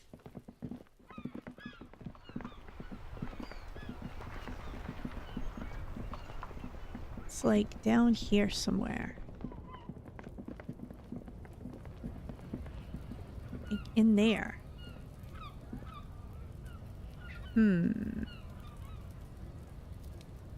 Nope. Not gonna get that. Anything else I can do with this guy? I didn't like him last time. Welcome to Revachol. Hey, I know Revachol. That's where we are. Don't you welcome to Revachol me. My grandfather came here from a 3,000-year-old racist isolationist culture, while your ancestors came to this island a mere 300 years ago. Oh. So it's interesting that Kim's getting into a little bit of a pissing match with this guy. Every school of thought and government has failed in the city, but I love it nonetheless. It belongs to me as much as it belongs to you. You tell him. What's happening? You sound angry, Kim. It's men like you who keep Revachol divided, making it that much harder for everyone to climb out of this post-war limbo. I see. What he means is, fixation on the Revacholian nation makes it harder for Revachol to actually attain self-determination. Wow, that's a mouthful right there. He's right. You're undermining our best shot at real self-determination. Stop ripping into this guy. He's just really proud of being Revacholian. Limbo? What's going on here? Okay, I don't want to deal with this. Yeah, let's just ask what's going on here. Oh, come on, man. I just said welcome to Revachol. It's a lorry driver thing. I know exactly what you meant. You think my kind doesn't belong here, that I should watch myself and behave. But you see, I'm an officer of the RCM. It's actually my job to make sure you behave. Jeez. I would advise you to remember that. Silence. The air between them becomes tense. Your partner needs backup. Now's your moment to shine. Fucking A, Kim. I got your back. Give the lieutenant a punch on the shoulder. Well, I think we all learned something here. Smile at the lorryman. Now that that's settled, we have a couple of questions. Whatever you say, officers. He waits impassively, cigarette smoldering between his fingers. What was that argument all about? What are you hauling? We're done for now. Let's start with one. It's about biological determinism, natural law, the sorting of the races. Not the most popular topic nowadays, with the coalition in charge and all. You might want to change the topic. That is, bury your head under the sand like common sheep. I get it. Someone has to be the unpopular guy. Oh, so you're just a racist. Makes sense. To be honest, I can't really remember what that means. Please explain. On second thought, let's talk about something else. I would like him to explain, because I don't entirely understand what he's getting at. I have my suspicions, but... People who've studied these things say that you and me are superior by design. So, naturally, we Occidentals should be in charge. Obviously, you can see the merits in that. Okay, what else have you thought of? I like that. Yes, I can really tell you're a prime example of superior design. Right, I already made up my mind. Want to hear it. Yeah, let's just... So, lately we Occidentals have experienced an unfortunate downturn when members of the superior race cease to believe in their innate superiority. They stop competing for resources. Yeah, what's the problem? Okay, and? This concerns you, policeman, so you better be vigilant. The damn kips are showing up good lately. Oh. Same with the mosquitoes. And the other intruder species too. They're on the precipice of cultural victory.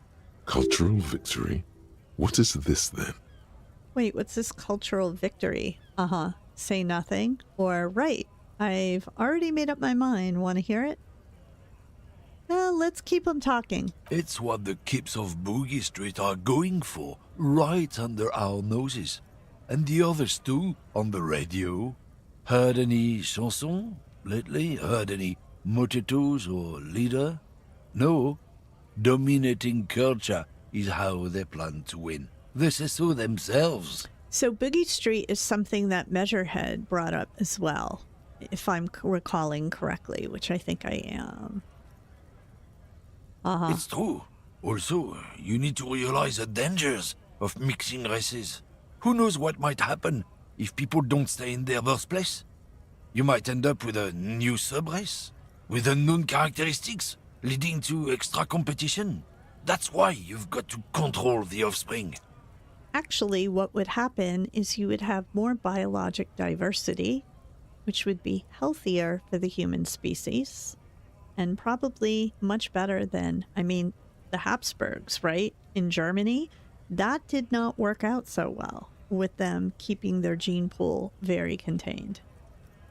And they ended up dying out because eventually they had so much genetically wrong with them that they were impotent and sterile. Yeah, I think I can get down with racism. No. Yeah, I'm not down with this. Why don't you go fuck yourself? Or, okay, sure, whatever. I'd really rather talk about something else. Well, I feel number 2 is a great answer, but I also feel we need to ask him about this murder, or at minimum, what he's transporting. And if we say this, we are going to alienate him. If I say this, I'm going to lie about my own moral compass. So let's go with 3. Go right ahead. You may be a cop, but that won't help you avoid the calamity to come. Lieutenant Kitsuragi's stern expression remains unchanged, but you sense something there, below. Oh, okay. Not a lot of moral fiber on this one yet, he thinks, wriggled out of it. All right. What are you hauling? Oh, not much anymore. I'm here to pick up some cargo, but the dock workers are on strike, so it's a sit and wait on your ass situation. Wait, how long has this been going on then? Or what kind of cargo are you supposed to pick up? Let's get him talking about the thing that's annoying him. Gives him the opportunity to bitch a little bit about his frustration, and maybe he'll say something that helps us pick up some clues. The strike? Oh, they've been at it for a while. A month, 2 months maybe. But this here is just the last week or so. Okay. What kind of cargo are you supposed to pick up? Apples. Apples? Apples is exactly the kind of thing you'd say if you had something to hide. Yeah. Apples? Yeah, apples. I take it you had other questions? Done for now. Okay, so he's suspicious. Don't be suspicious. Don't be suspicious. I think that's money right over there. So we're going for a walk to get some more money. Is it money? It is. God, this is painful, man.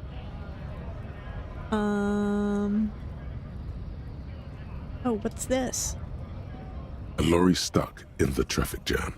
This big, heavy Grad-made machine is well kept for such an old machine. Okay, look in the window, because we love to snoop in games. The windows are clear. They've been recently washed. You can see a lorryman's cabin with personal belongings, stickers, insignia. What kind of stickers and insignia? The driver has adorned his space with a substantial collection of peculiar paraphernalia. Proclamations about honor, strength, and purity are glued to various panels. That's a fun alliteration. Peculiar paraphernalia. Okay. Proclamations about honor, strength, and purity. Okay. What about the back seat? The back end of the cabin has a small perch to sleep, large ashtrays. There are several suns and wheels sewn into the curtains. A book with ragged edges catches your notice. The front cover features a large, muscular man. The title reads, Man from Eamdal in the Lost City of the Pygmies. Okay. Racist nationalist paraphernalia. Not unusual in this part of town. This is our guy. Got it. You think this lorry belongs to our tough guy? Likely, yes. This guy's proud of who he is. Drapes it all over his machine. Okay. Okie dokie, Smokey. A Why lorry is it... stuck in the traffic. Yeah. I wish that, like, once you had explored something like this area, that it stopped lighting up, because it throws me every time it does. I'm like, oh, did we miss a pathway? That lady... Oh, I'm doing it again. Actually, how far down this way can we go?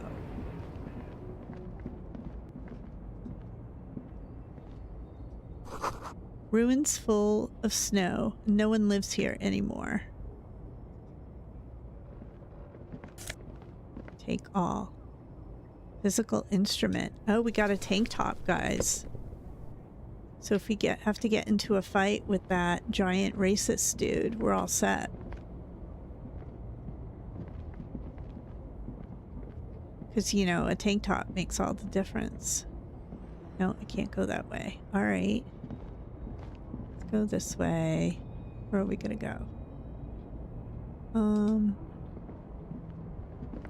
I feel like maybe next time I play, I'm going to try using my controller instead of my keyboard and mouse. I don't know why, but I find like steering with my keyboard to be a little difficult with this game.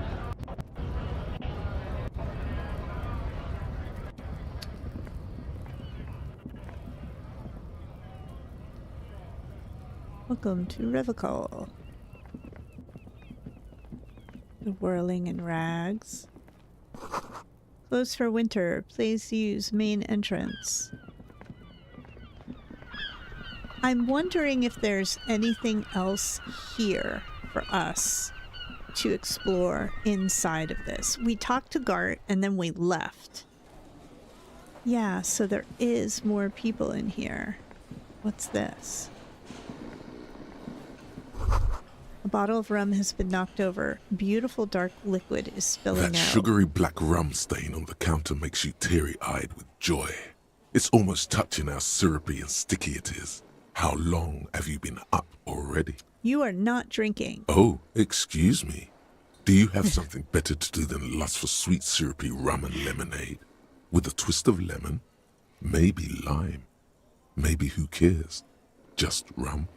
That's interesting. Rum and lemonade? I have never had that. I've never even thought about putting those two things together. I wonder if it's good. It doesn't sound good to me. No. All right, what about this dude? No, him.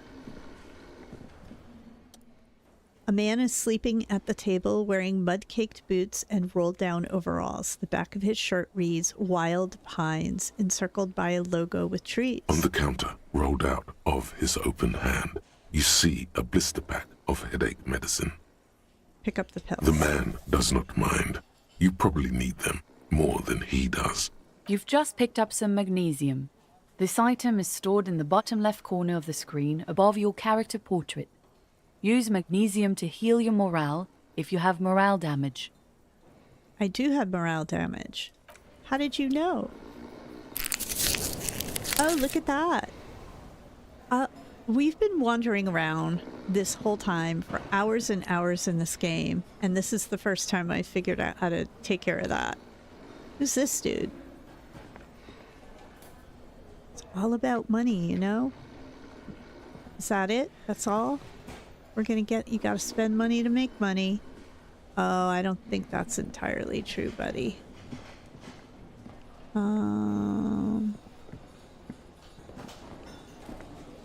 Anything else over here? Oh, can we go in here? We couldn't go in here last time, guys. The dishes are drying. They smell of chemicals and pine trees. Take it. An aroma of spices, alcohol, and tomato hangs in the air. That's quite the picture. Who's this? A thin man is smoking below an exhaust hood, occasionally sipping from his mug. This must be the Whirling's cook. Okay. As you step in, he nods toward the table and says something in a completely foreign language. The only words you can make out are Garancy and Quebec. Okay, it's definitely not his name. Whatever you do, please don't call him Garancy Quebec. Please. It's not funny. Okay. We're not going to do it. We're not going to do it. We're going to say, hello, sir. Got time for a few questions? The man puts his cup down and replies something, his left hand drawing arcs in the air. What?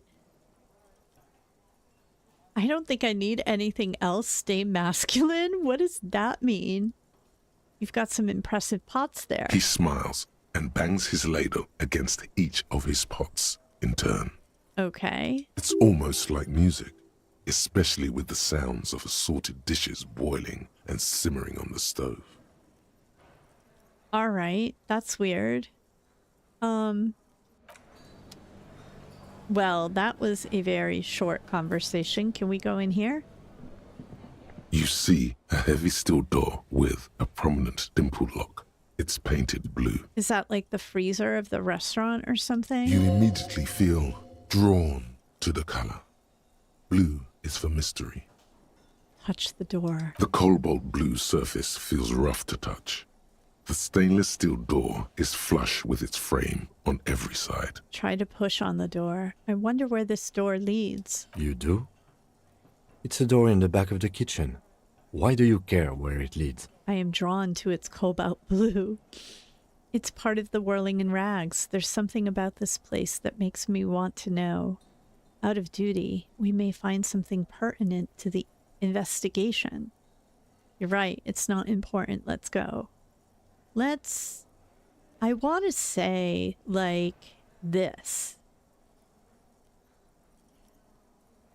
I want to be kind of far out, but I don't know how that's going to go over with Kim.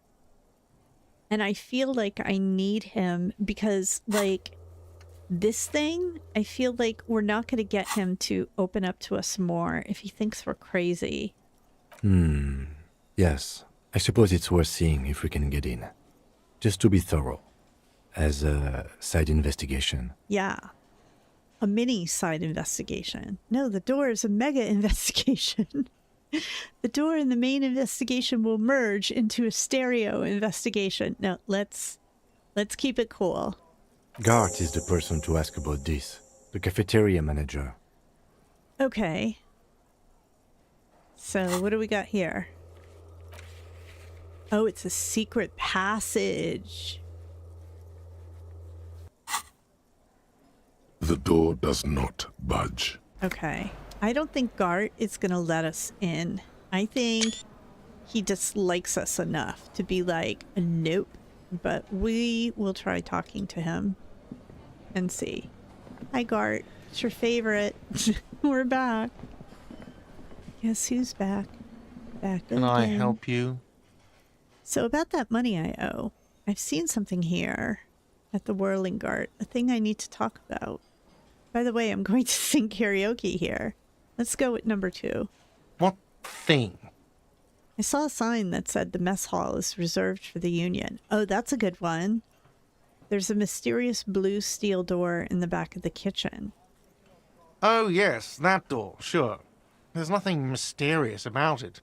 It's just a door. I see.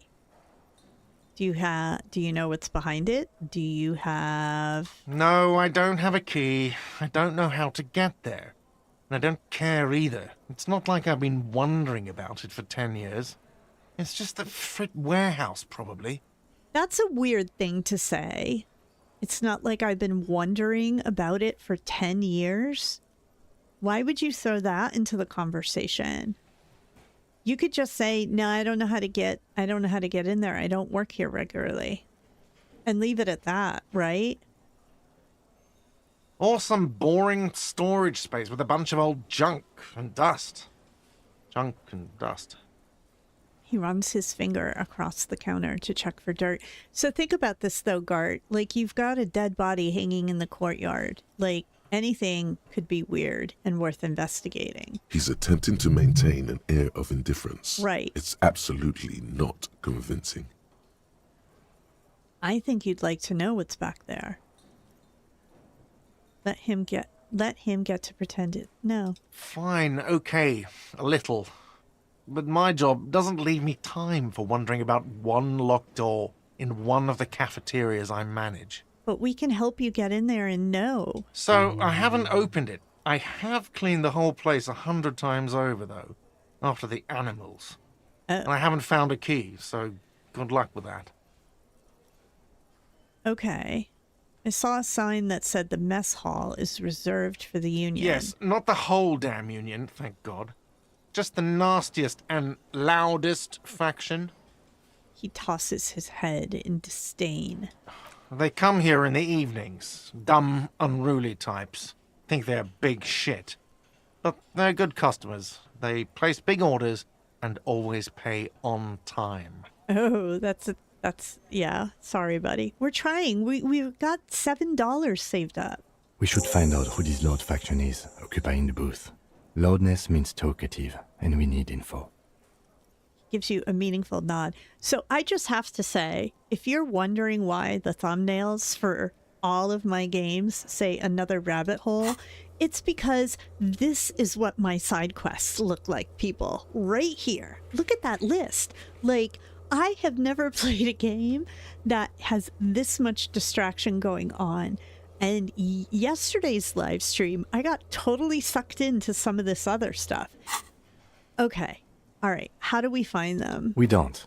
We have to wait. They'll show up sooner or later. Men get hungry, even men on strike.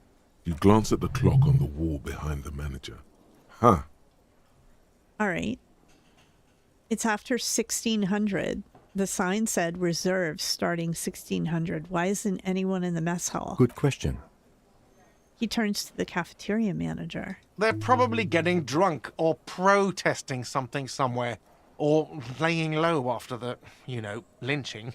Why's that? They probably fucking killed that guy or something, and that's why. I have a feeling we'll make their acquaintance sooner or later. There's something else I want to ask about. What? By the way, you should come back to this thing-based questionnaire if you see anything interesting in the Whirling later. Okay. So about that money I owe. No, we're not bringing that up. I saw another thing at the Whirling. By the way, I'm going to sing. I don't know what this is. Is this about the curse? Another thing. Great. I love those. Okay. Well, that left me nowhere else to go. Yes. Have you got it? Actually, like what? I was rarely enjoying talking about the money you owe me. Goodbye. Okay.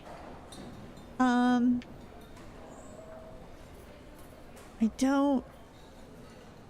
don't think that's anything of value. Oh, what's this? I guess we'll take it. So we did get something else. I'm grabbing everything I can, man. What about this old lady? We didn't really ask her anything last time. Hello, sweetie. Wait, who's Sweetie? Does that mean you like me? You're a handsome man, officer, with your mustache and your chiseled jaw and that silly dimple on your chin. She's a flirt. But dear, you're not for me. I'm too old and too married besides. Aw, I love her. She's sweet. Oh, that's right. This is the cryptozoologist's wife. You must forgive me. I'm getting so scatterbrained. I completely forgot to introduce myself. I'm Lena. My husband Morel and I are staying with our friend Gary just down the street, but I come here for tea when they're away. Her eyes glitter over the rims of her glasses as she looks up smiling. This Lena is wacky enough for the motley crew. Hire her on the spot. You seem to be in a chair. No. How'd you like to roll with me? I don't know if you've noticed, but I don't know where I am or what I'm doing or anything. Sweetie needs money. Do sweeties get money? Let's ask her the second one and flirt back with her a little bit. Whatever do you mean? I want you to be my wheelchaired partner in fighting crime, ridding backyards of corpses, and catching sequence killers. Nothing. I was thinking of the lyrics to a song. Want to roll with me? Ah, yes. probably Roll With Me by the Fletchers. People often quote the Fletchers at me. Morel says it's my theme song. Ah, I don't...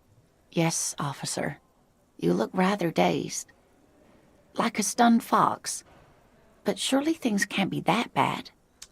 I drank so hard I forgot literally everything. I hope you're right. I hope it's not too bad. Yeah, I'm blowing this whole thing out of proportion. Forget I said anything. Let's go with number 2. You know where we are, right? The Whirling-in-Rags cafeteria. It was on my keys. We're in Revical. I don't really know. Some seedy hotel. A war zone at the edge of the world. We're dead, haunting each other. We're ghosts. Let's go with number 1. That's right. And where is the Whirling-in-Rags cafeteria itself located? In Revical. Yes, indeed. We are in the fine city of Revachol. Honestly, I don't know diddly squat about this place. What kind of place is it? How would I even begin to tell you? Revachol is the most beautiful city in the world. We're fortunate to be here, you and I. That's interesting. Why would she describe it like that? Nobody else describes it that way. I haven't seen very many other cities personally, but everyone says so. Everyone? Revachol is a rare jewel. This city used to rule the world, though it has seen better days. There's a pause as she studies your expression. You must look quite lost. Speaking of history, you know what year it is, yes? 51. That's right, dear. How splendid. Here, take this pen. Knowledge should always be rewarded. Aww. Her relief is palpable. She was getting pretty worried about you there, but now she relaxes her shoulders. I can tell that this is taxing for you, so I'll just ask one more question. What regime are we living under? What mode of government? Oh, some kind of democracy, maybe? I'd like to think it's the dictatorship of the proletariat, but something tells me it's not. Our leaders are fierce warriors who traverse the plains on steeds. Civilization cowers before us. We are governed by intelligent machines that perform calculations to determine the freest market. Everyone hustles and grinds like a badass visionary. Radios are being used to control people's minds and distort our perception of reality, concealing our true masters, foreigners, and women. So, okay. This is interesting because I've been giving very straight and direct answers to her, but she is the wife of a cryptozoologist. So I wonder... I was going to say 1, but what would she say if we said 5? Let's do it. Oh, no. Nothing like that, dear. Revachol is a zone of control led by an alliance of foreign powers called the Coalition. We have almost no government of our own, and certainly no matriarchy. She's trying to avoid the foreigner's part. This is because she's a woman. She may be lying to you. I don't think she's lying.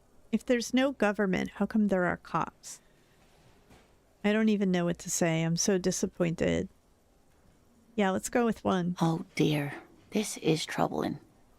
You really ought to know that, being one yourself. There aren't any cops in Revachol, not in the traditional sense. The status of law enforcement has been a complicated matter since the revolution. Okay, so based on everything we've learned so far, I feel like she might be the first person who's not lying to us. Actually, Gart might not be lying to us either. And Kim.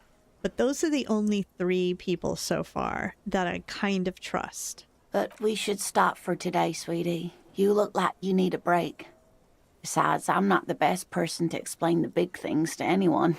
She's scared now. She's realized you really are brain damaged. Yeah. So who could tell me more? Someone more educated in sweeping matters.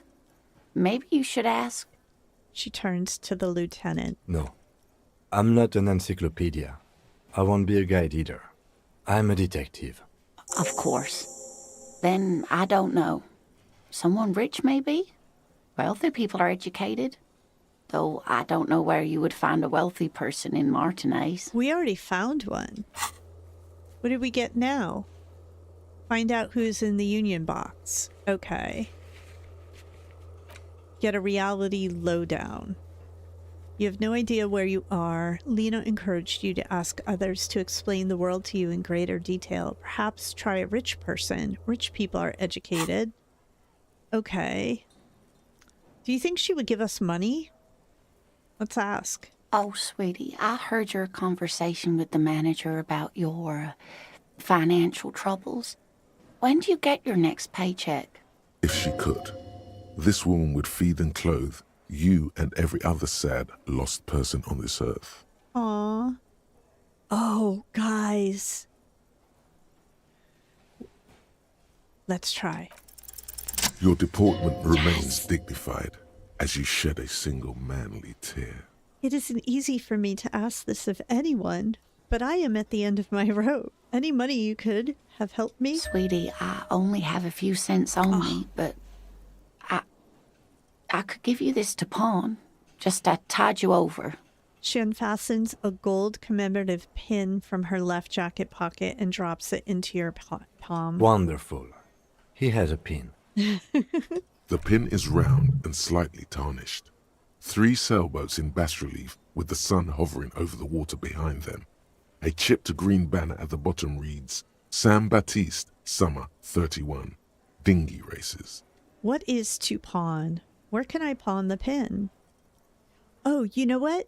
This is good because the pawn shop came up when we talked to Sylvie. Was it about the badge or the gun? I think it was the badge. Cross the plaza and follow the road along the coast. Down by the water, there'll be a shack nestled against an old stone facade. That's the pawn shop. An old friend of my husband's goes there often. He says the owner is quite helpful. Okay, we're heading in that direction, sort of, to go see the guy in the apartment. Items that can be pawned at Bird's Nest Roy's appear in your inventory under the Items tab. You can pawn these items when talking to Roy. Oh, awesome. I promise I'll buy it back for you once I have more money. Oh, it's not an ancient family heirloom or anything, but I suppose it would be nice to get it back. Okay. About your pin. I hope you were able to pawn that old trinket. Oh, I just wanted to thank you. Of course, dear. I just wish I could have done more. Of course, dear. Good luck with your case. Thank you, ma'am. You're so sweet. I was hoping she would tell us more about the pin. All right, let's try to go to the pawn shop. Going to the pawn shop.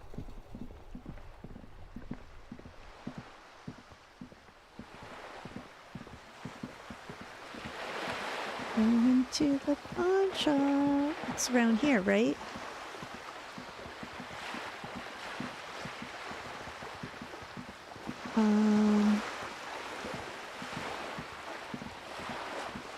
Maybe if we're lucky, what's this? We'll find our badge there. We don't need no stinking badges. The lonely cormorant surveys the sea, indifferent to your approach. All right.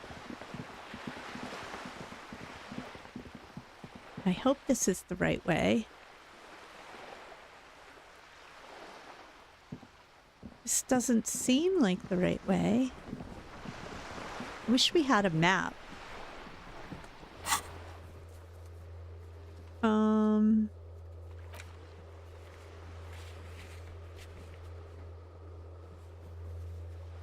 I wish we had a map. Maybe we do, and I just didn't realize it up until this moment.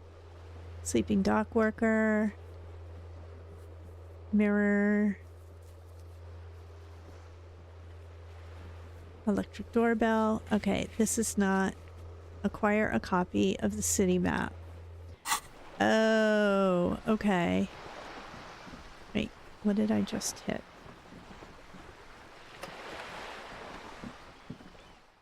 Is it in here somewhere? Balcony.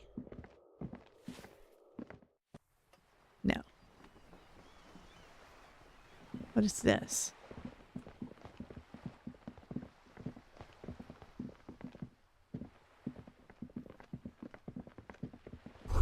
The door is locked. You can't get in. Take all. Ooh, we got more money. The chair's new. Someone lives back here. Above, tarps flap in the wind, forgotten hammers, and rust. Okay. What's in here? Oh, we hadn't been in here, guys. See? Every time I turn around, I get distracted with another rabbit hole. Someone's been sleeping here recently. Cindy? Enough coal to last for several winters. Smells of chemicals. Oh, this is where the old lady sleeps? Laborer jeans. All right. We cannot get in there.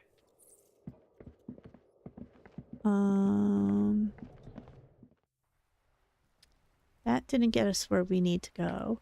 I don't really understand where we're supposed to go to get to the pawn shop. She said down by the water. Or by the water.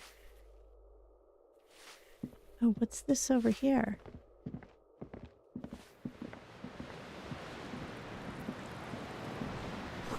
The sea below looks cold and winter gray. Someone has torn down the wall.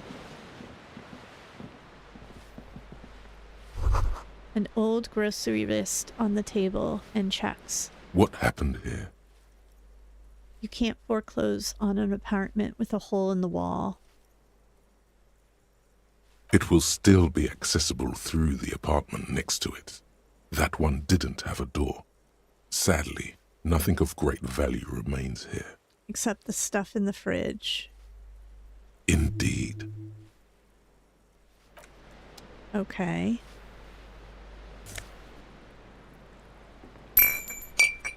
I feel bad that we're like looting these poor people. Can we go this way? Wait. I'm like, why isn't it moving? Nope. Alright.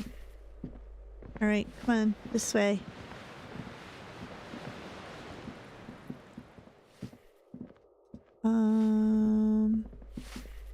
Well, that didn't take me where I wanted to go. Okay. What's this?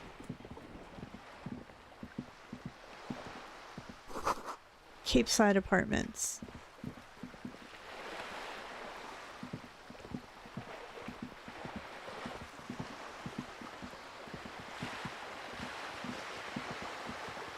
Wait, is it near like where that bookshop is and we just blew right by it because I was so excited to be able to get money?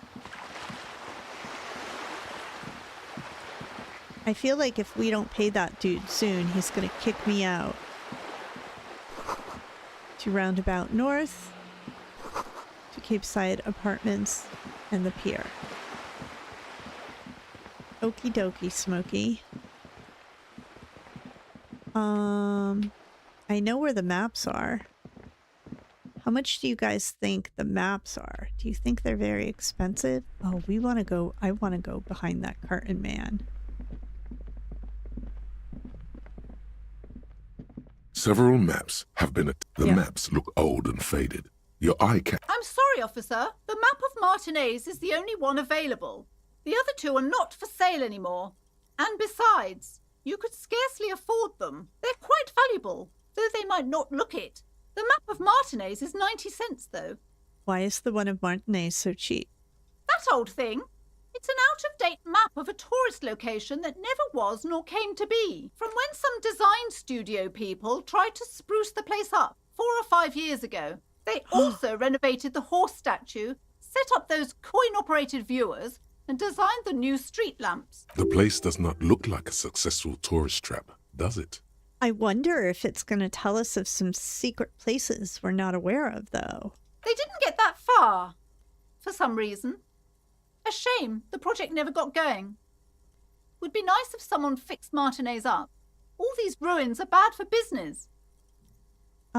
Let's buy it. Always good to be informed of your surroundings. All right. Now let's take a look. Where is it? No, it's here. No, stop. It's the map. Here it is. Look at this, guys. It tells me very little. There's the waterfront. Okay, so we saw this statue before. We're kind of what? We're over here? Interesting. Oh, there's a church. Fisherman shacks. Oh, look at this. Maybe it's over here that we need to go. Okay.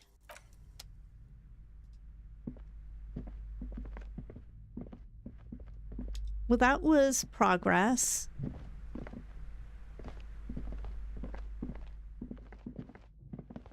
You see a set of tattered curtains. You see a dimly lit room full of dusty furniture and trash.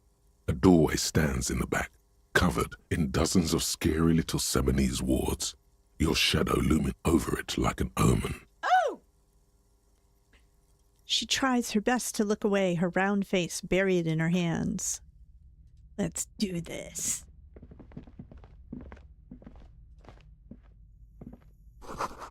Ghostly silhouettes of hairdryers. Do we see any orbs? What's that? A vaguely androgynous portrait of a man. Merely looking at that unmanly haircut threatens your masculinity. Oh, shut up. Don't be so uptight. A heavy door with a missing handle stands before you, covered in dozens, if not hundreds, of Seminese trinkets and charms. It appears to be locked. Unlock the door with the key. After exerting some force, you manage to turn the key. It's eerily silent. The door slides slightly open, letting a draft of cold air into the room. Open the door and enter. Look at this. What is this? Oh, we need to talk to Kim. What is this place? The lieutenant stares at the dusty training equipment. It's an adventure. It's the netherworld beyond the veil. Looks like a gym to me. I think this may be the Arten Temps boxing club for young athletes. Yeah. I think you're right, though it looks like no one's been here in ages. I doubt the electricity still works. Good thing we have a flashlight on us. Good thing. An eerie feeling rises in your chest. What if there's a reason why no one's been here for ages? Let's just keep going. I'm sure it's just a regular abandoned house. Nothing mysterious here. Now let's go with the creepy vibe for a little. It'll be fun. Yes, because it's closed. No need to look for supernatural explanations where a banal one will do. Now let's move on, shall we? Occam's razor. The simplest answer is usually the right one, right? Okay, so let's see. What's this? Take all. What is that? Shot put ball. Price 13. Oh, can I sell it? The poster says Citius Fortis. The rest is worn off. Oh man, I wish my kid was here. I think that's Latin. A barbell lies on the floor. The color has worn off its weight plates. It's 60 kilograms. Your triceps hum at the sight of these weights. Show the world what kind of beast it's dealing with. Lift them. That's not what we are. We are nerds. We are not athletes. There are no collars on the barbell. This is a safety hazard. Yeah. Why does it feel so familiar? 8%. Yeah, see? Is this familiar because I'm a weightlifter? Look, Kim, it's a trap. There are no collars on the barbell. You're right. The weight may fall off. Better not touch it then. What kind of bastard would just remove the collars? It should be a felony. Actually, I don't really care about safety hazards. It would be a violation of EPIS safety regulations if the gym was still operating, but it isn't. No one's supposed to come here anymore. See? Nerds. Is this familiar? Because I'm a weightlifter? Leave. No.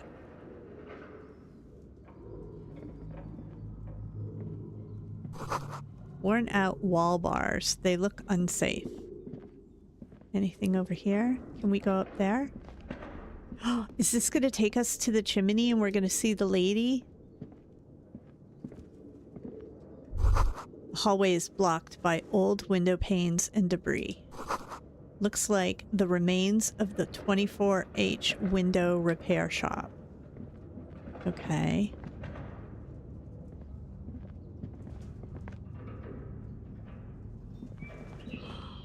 I love how creepy this is. A large demijohn full of strange liquid. What is a demijohn? Wild animals stare at you in the dark, stuffed and mounted. I'm trying to see orbs, and I don't see any orbs. They promised me orbs. This is so cool. What is that? A mannequin. Airship rotors, covered in spider webs. They remind you of blades. Oh, look at how creepy these things are. Are they going to move? A naked mannequin torso, a strange yellow color. Nice. Touching. I hear movement. Oh, what's Your flashlight this? slides over an old green chalkboard covered in scribbles, sketches, and schemes, like some ancient cave mural. This is fantastic. Look at that thing. What is it? Is it like an elf? Some of the writing has faded with age, but you can still make out sections here and there. Photos and drawings have been pinned to the board. All right. Let's start with the drawings. These lithe, pointy-eared creatures appear to be different types of welkins. You make out autumnal candle welkins, casting wax-based magic. What the hell is a welkin? Translucent welkins, with organs shining under their skin. Oh, and that's even freaky. ether welkins, hailing from the vast emptiness of sidereal space. Sidereal space. Welkins. Who are all those creatures? Fantasies of a tortured, feverish mind? You should adopt one of those welkins as your persona. No longer a mere man, but a welkin. Oh, man. One of the welkins, towering among the rest, appears to be different, however. Oh, examine the welkin. This is important. I agree. It's Vara Hamira, a high welkin, his face white and scarred like cracked marble. This is clearly a welkin supremacist. The note says, all non-welkin races will be purged. Oh. So, hold up. Like, what about Lena? She's the wife of a cryptozoologist, right? Could we get that dude up here to, like, help us investigate this? The Haldor, the Twarg, the humans, and even headless men, all of them, purged. Imagine a world filled only with welkin, green welkin, dread welkin, and the high welkin to rule them all. I don't know why, but when it started listing off just now the types of welkin, it made me it reminded me of Forrest Gump when they're out on the shrimp boat and he's like fried shrimp, grilled shrimp, boiled shrimp. An inordinate amount of time has gone into drawing these little welkin creatures. Yeah. Why would anyone spend so much time on this? Who are these creatures? Who drew them? Are they real? I have so many questions. One of them is a welkin supremacist.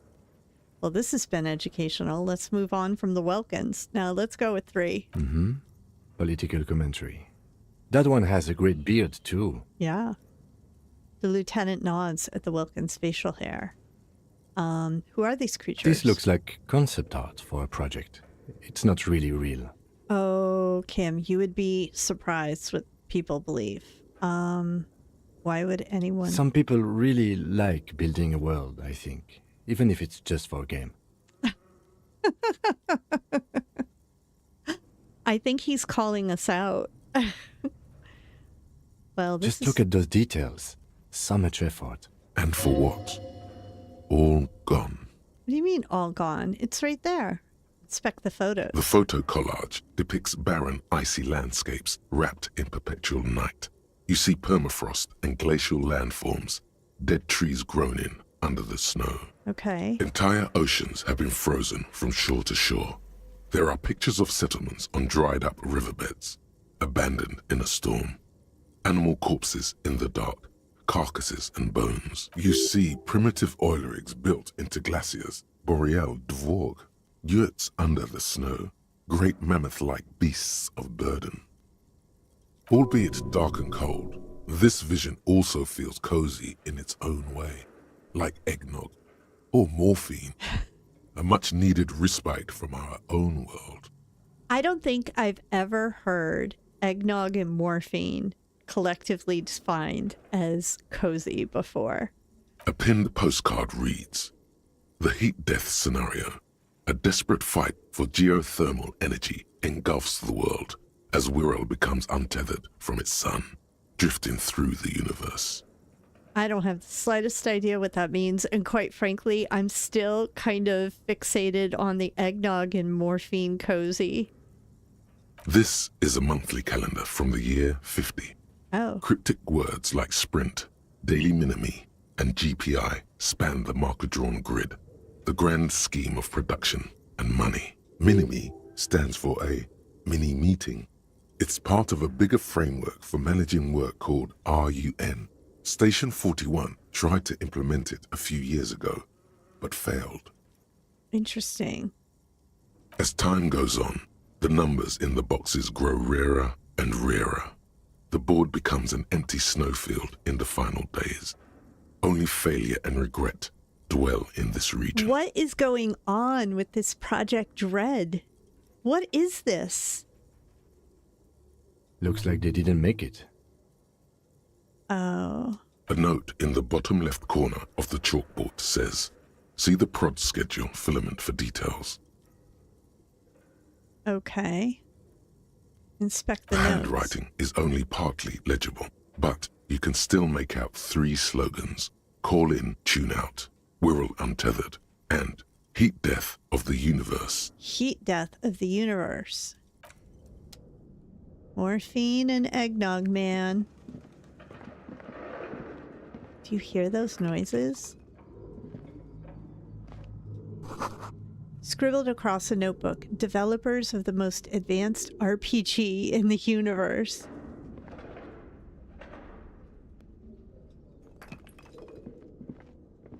This appears to be some kind of machine with a cube-shaped heart and a wired framework.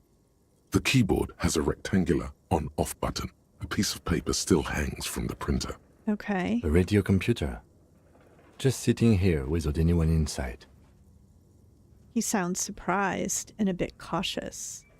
Turn on the machine. The machine lights up like some prehistoric animal stirring from its slumber, revealing fluorescent play and print keys on the keyboard. The hatch on the machine's central compartment is wide open. Look inside the compartment. It's empty like a beehive without its brood. Some cables have been left dangling, disconnected. This is where the memory should go. Press play. Nothing happens. Press print. Nothing happens. That's it? Press play again. Nothing happens.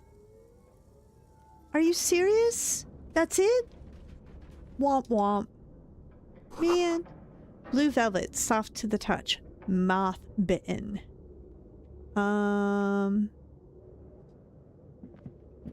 gotta go all the way around, huh?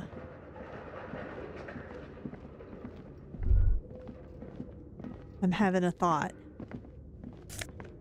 Nice.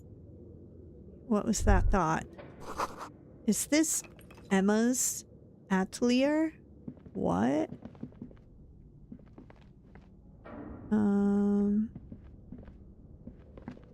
It's over here. Skis with slipstream printed on the laminated top layer.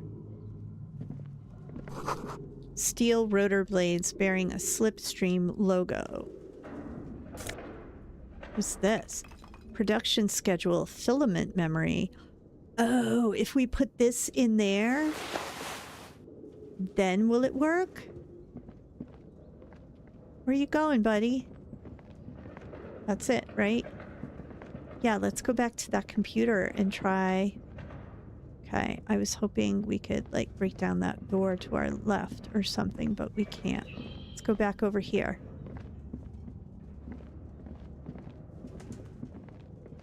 Tiles on the cube are like a smooth draw. The filament slides into place. On the keyboard, the play key starts blinking. A bar of fabric right above the keyboard starts producing a soft hum. The sound of static seeps through the machine's planar magnetic driver. I don't have the slightest idea what is going on right now. Have you stirred the ghost of the doomed commercial area from its rest? Maybe. Could this be its dismembered heart beginning to flutter? Maybe. The static gets louder, slowly filling up the abandoned hall, until a voice speaks out, crackling and old, cutting into the air. Good afternoon. Fortress accident en rue de Saint-Ghislaine. This is East Indian Repeat Station 1. Please repeat. Is this the production schedule? What? Why did you call me Fortress Accident? Fortress Accident is the company on whose name the terminal you are currently using has been registered to. Do you have any other information about this company? One moment. You hear her flip through a catalog before she reads out with studious care. Fortress Accident SCA produces revolutionary interactive call-in radio games. That's what the catalog says. Okay. That's not bad. Wow, so conceptual. And what's that, this interactive call-in radio game? Any other questions? You hear her ask when the connection finally improves. What's the production schedule? The filament you have inserted into the reader. All right, that thanks was for a the... question. Have you inserted it into the core? I don't know. If you are unsure, could you please take a look? How do I do that? Open the hatch on the compartment. Don't touch the wires. A current is running through it, but the core is safe. There's a filament inside. I need to know what it's called. It's called the production schedule. Good. Please repeat the password. Password? Of course it would have a password. That's why there's a human administrator involved. I'm really bad at passwords. Could you give me a hint? No. A hint system is not part of the protocol for repeater stations. Okay. Is it my birthday? Still no. Okay. This is the police. Please open this thing. I am contractually obliged to protect the privacy of the filament holder Fortress Accident. Without filing a warrant with Lintel, I cannot give you access to this filament. I'm afraid we are not doing that, unless we want to wait for a month. Now, can you please repeat the password? I don't know the password. Received. I will register this login attempt. Don't worry. Passwords have a way of turning up sooner or later. Fortress Accident. Is there anything else I can do for you today? That's all for now. Thank you, and goodbye. Bye, lady. Tiles on the cube are still smoldering, casting the framework in a soft glow. Fluorescent play and print keys shine on the keyboard. Remove the filament slides out of its glowing nest. Yeah, we'll hold on to it and come back if we find... What's this? This old fireplace is covered in lines drawn in blue and red marker, the mesh spreading over the stone like blood vessels on alabaster skin. It looks ghostly and strangely ancient. A diagram for summoning some time-forgotten being. The symbols seem very esoteric. Are they, or is it just like It kind of looks like an engineering diagram or something to me. The whole thing resembles Kadran mosaic tiles. Very pedantic. Hold on, how do I know what Kadran mosaic tiles are supposed to look like? History classes, students with their textbooks open, studying the roots of our civilization. Those aquarelle blue tiles looked beautiful in the sun. Okay. What am I looking at? Radio frequencies, it seems. Okay. UKV 123.6, UKV 123.7, UKV 123.9. Some written notes, too. Sparse and cryptic. Radio frequencies for what? Unclear. It looks like a cardiovascular system split into veins and capillaries. Very advanced. So we're dealing with something medical here? You think so? The web is comprised of radio stations, all lead back to one red heart, titled The Game Master Frequency. A note says, this one can listen in on any station it wants. Game Master frequency. Who's Someone the Game very Master? important. The leader of a massive on-air game built by these people.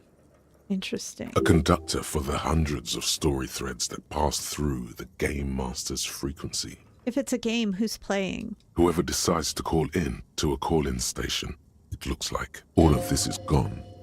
There's no way a little basement studio working here could pull anything like this off. My God. It's as if the less money they had, the more ambitious their project became. Why do you say that? The schedule. I know doom when I see it. The company was running out of funding. What else? Nothing. It's just lines on marble. An echo from times long gone. No one has used the fireplace in ages. Okay.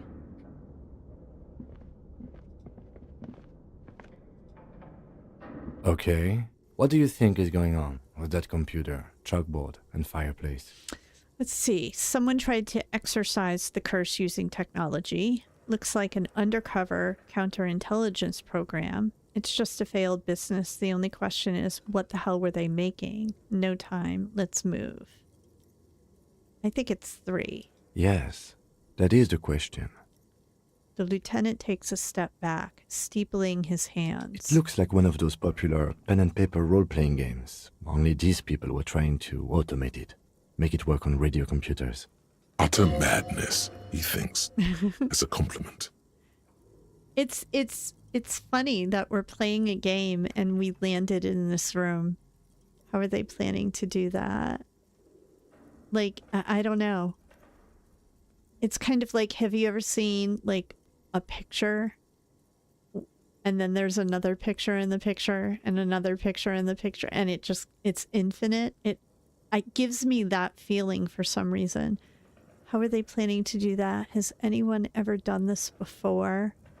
And this was a role-playing game? What do you think happened to the company? No idea. They stopped filling out the schedule on the chalkboard.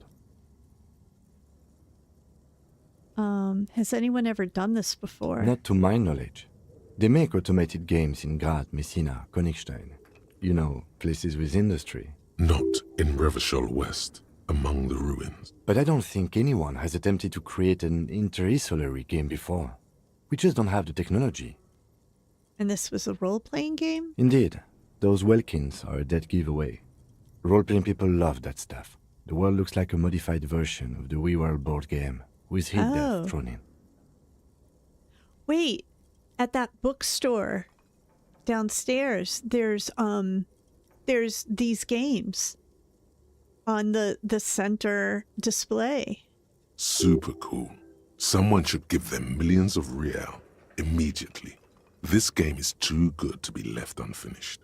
This question doesn't make sense in this order, but I'm going to ask it anyway. True call-in stations. None of the players have to be physically present. Anyone in the world can participate in the game, as long as they have a two-way radio. Then there's the Game Master frequency that listens in on the smaller call-in stations. I think that was supposed to coordinate the stories, functioning as a master of ceremonies of sorts.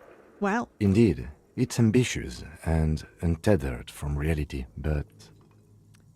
They were insane if they thought they could do this. It was just a play to cheat money out of their investors' pockets. The curse got them. I see no other explanation.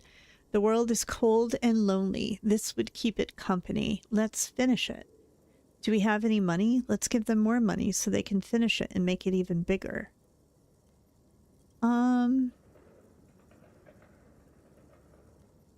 I don't agree with 1. I don't agree with 2.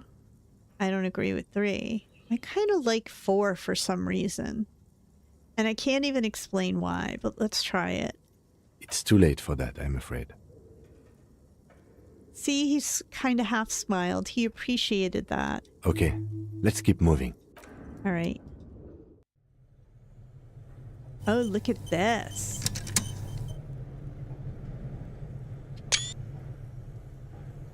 That's a new perspective of us looking at these guys this way. More money. Money gained. What's this? Oh, look at the bear. You see a terrifying ice bear with a strange compartment in its belly. The door is covered in frost, and the bear's eyes are glowing red. The bear looks oddly realistic. Is it taxidermy? What is this thing? It looks like a giant ice bear. The lieutenant doesn't answer. His eyes are glued to the animal. A sharp slice of light shines out from its mysterious belly door. Crack open the door. A gust of freezing cold air rushes to greet you. Oh. You hear a low grumble as the bear regulates itself. This is the inside of a refrigerator. The lieutenant takes a peek inside. His hand has found the holster of his gun. Relax, Kim. It's a fridge. Of course, just a giant ice bear-shaped fridge. Yeah, in the middle of, like, an abandoned room. What could be more normal? He relaxes his hand, his face bathed in the harsh light of the open fridge door. Let's take a look inside. The shelves are empty. All you see are crumpled ice cream wrappers with the brand name, Revachol Ice City. A handwritten note has been attached to the door. The fridge is huge. Take the note. Examine one of the ice cream wrappers. What is a giant bear-shaped fridge doing in an abandoned cellar in the first place? Good question. It looks like an ice cream fridge. No kidding. The lieutenant reaches for one of the wrappers. He studies it in the light. So they tried to sell ice cream from this hyper-carnivore? I know. What an unfortunate marketing choice. What is even worse, the bear is still costing them money to this day. The lieutenant points at the red snaky cable running from the fridge. The fridge buzzes with energy. The electricity bill on this thing must be catastrophic. Take the note. You pocket the note and the little fridge magnets keeping it on the door. Examine one of the wrappers. A friendly cartoon bear smiles back at you from a glossy cellophane wrapper. It looks nothing like the fridge. What is going on in this game? Like, what are we doing here? Like, this is wild. A thick layer of coal dust covers the furnace, coloring it pitch black. Looks like this furnace has a face, and it's a face of agony. Kim, what is this thing? Is it a furnace? Looks like it. Looks like an old central furnace used to heat the building. It's connected to the chimney. He opens the door and gingerly peeks inside. No one has used it in ages. No signs of any recent fire. Only dead rats. It's dark and grimy here. In the darkness you can hear chatter. It's coming from above. A voice or several voices talking to each other. Near the smoke chamber, upstairs. Interesting. What are you doing? The lieutenant asks when he sees you climb halfway inside the furnace. I'm hallucinating, or maybe it's the entity. I hear the murderer of the hangman talking. I'm not sure, Kim, but I think I can hear someone talking upstairs. Wait, really? We should investigate, see if someone's upstairs. Yell hello into the furnace? Those voices I heard, maybe it's the malignant entity. Kick it with your foot. Should we try it? You know me. Like, I love failing at these things. Something breaks loose in you. A mighty bellow echoes throughout the chimney's depths. The chatter of tiny voices above suddenly cease. Yeah, I'm sure. Then, Hello? Oh, you've awakened the entity. this is the police. Who's there? I summon the ghosts of this doomed commercial area. Answer me, spirit. Hello, are you there? Speak to me. Hello? Did you say anything? I can't hear you. Please come upstairs. There's a safety curtain on the second floor. I'll open it. You hear a low rumble upstairs. The sound of a curtain being pulled aside. After you, officer. Smear your hand with coal? No, I'm not going to do that. The wall collapsed. It's inaccessible now. All right, where are we going?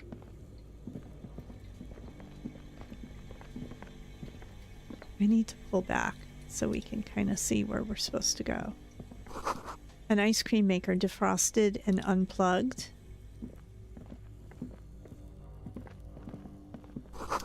The flashlight casts a strange shadow. There is a hidden doorway here.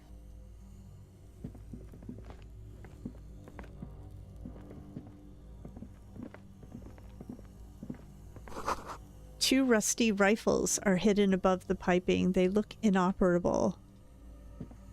A few bricks have fallen off, revealing a compartment behind the wall. It's too dark to see in. Look, there's a hole in the wall. There is, yes. And there also appears to be something inside the hole. Interesting. Do you want to take a look? Okay, I Your do. hand reaches deep into darkness and spiderwebs. Rummaging around, you find rusty rifles hidden away. Rifles Are these any good? Most of them are rusty and inoperable, like the rest. But one catches your eye. A bolt-action model with a fine wood stock, in better cosmetic order than the others. This one looks nice. That's a rare sight. Seems to no longer be functional, but still a beautiful thing in its own way. What does this mean, a rifle? It means there are firearms, albeit inoperable, still lying around in Martinaise. It's an interesting coincidence, I would say. Might come in useful in the future. He likes this find. Why don't we take it? Seems like an old bunker from the revolutionary period. Look at all those rifles. Must be an old weapons cache. Can I take it? A few bricks have fallen off, revealing No. a compartment. Damn it. I want to take one of them. Someone has stuck some busted guns beneath the ceiling. All right. Where do we go? It's so dark. What's this? And what's this carton she's talking about?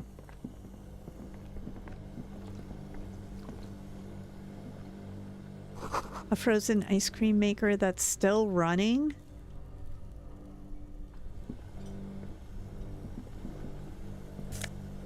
Take all.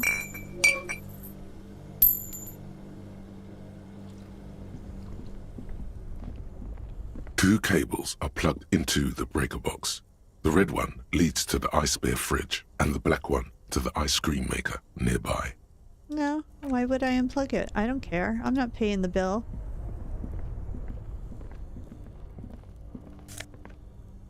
Take all. Insane mesh tank top. I'm totally putting that on.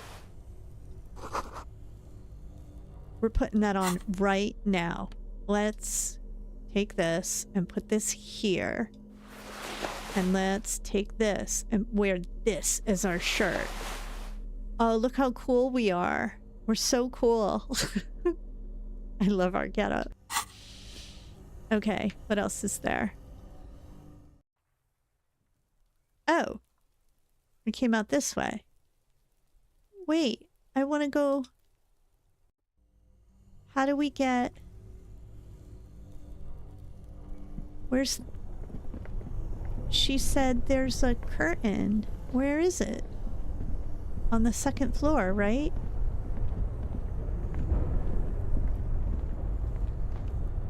Oh, I see money. A cellar window. People's feet shuffling by on the street. Oh, so we need to go up.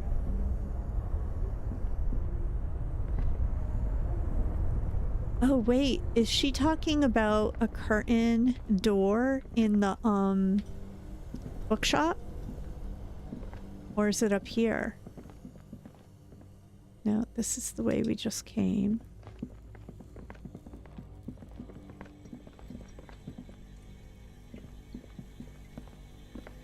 And it's not over here, right? Yeah, no, it's not. I think it's in the bookshop.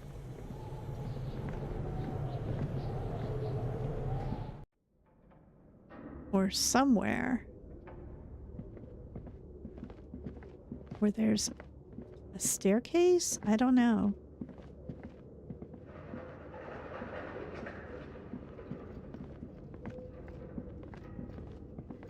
Oh, here we go.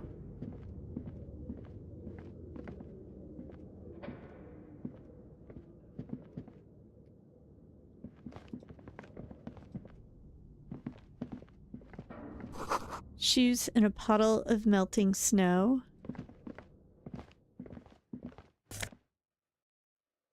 Postcard.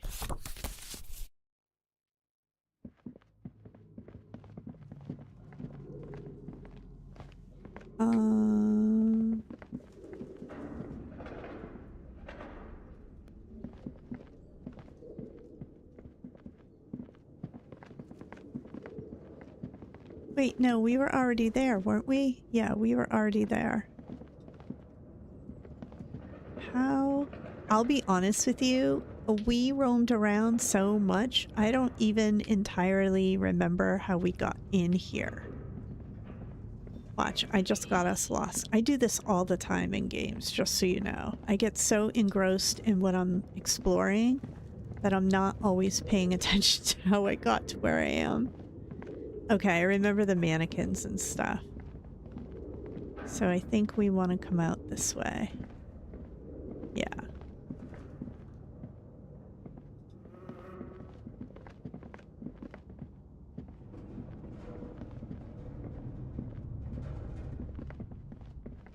I can't believe that lady was afraid of this place. Here we go.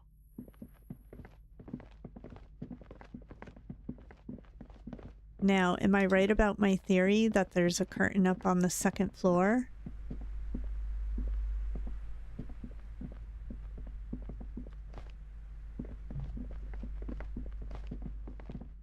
Maybe not. Shelves full of biographies of famous people. No. Alright, we need to figure out how to get to the second floor.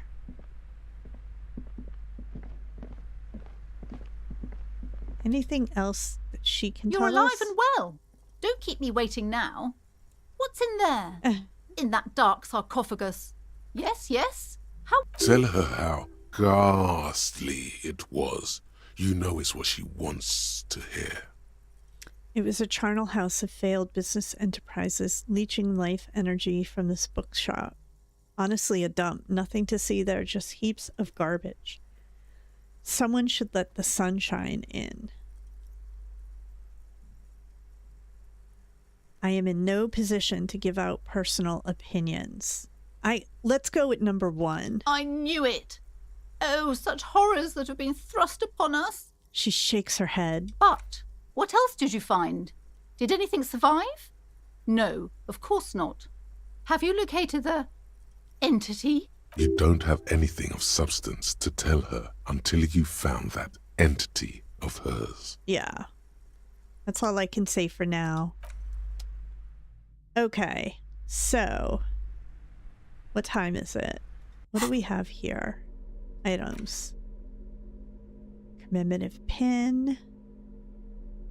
Yeah, we've got some stuff we can definitely sell.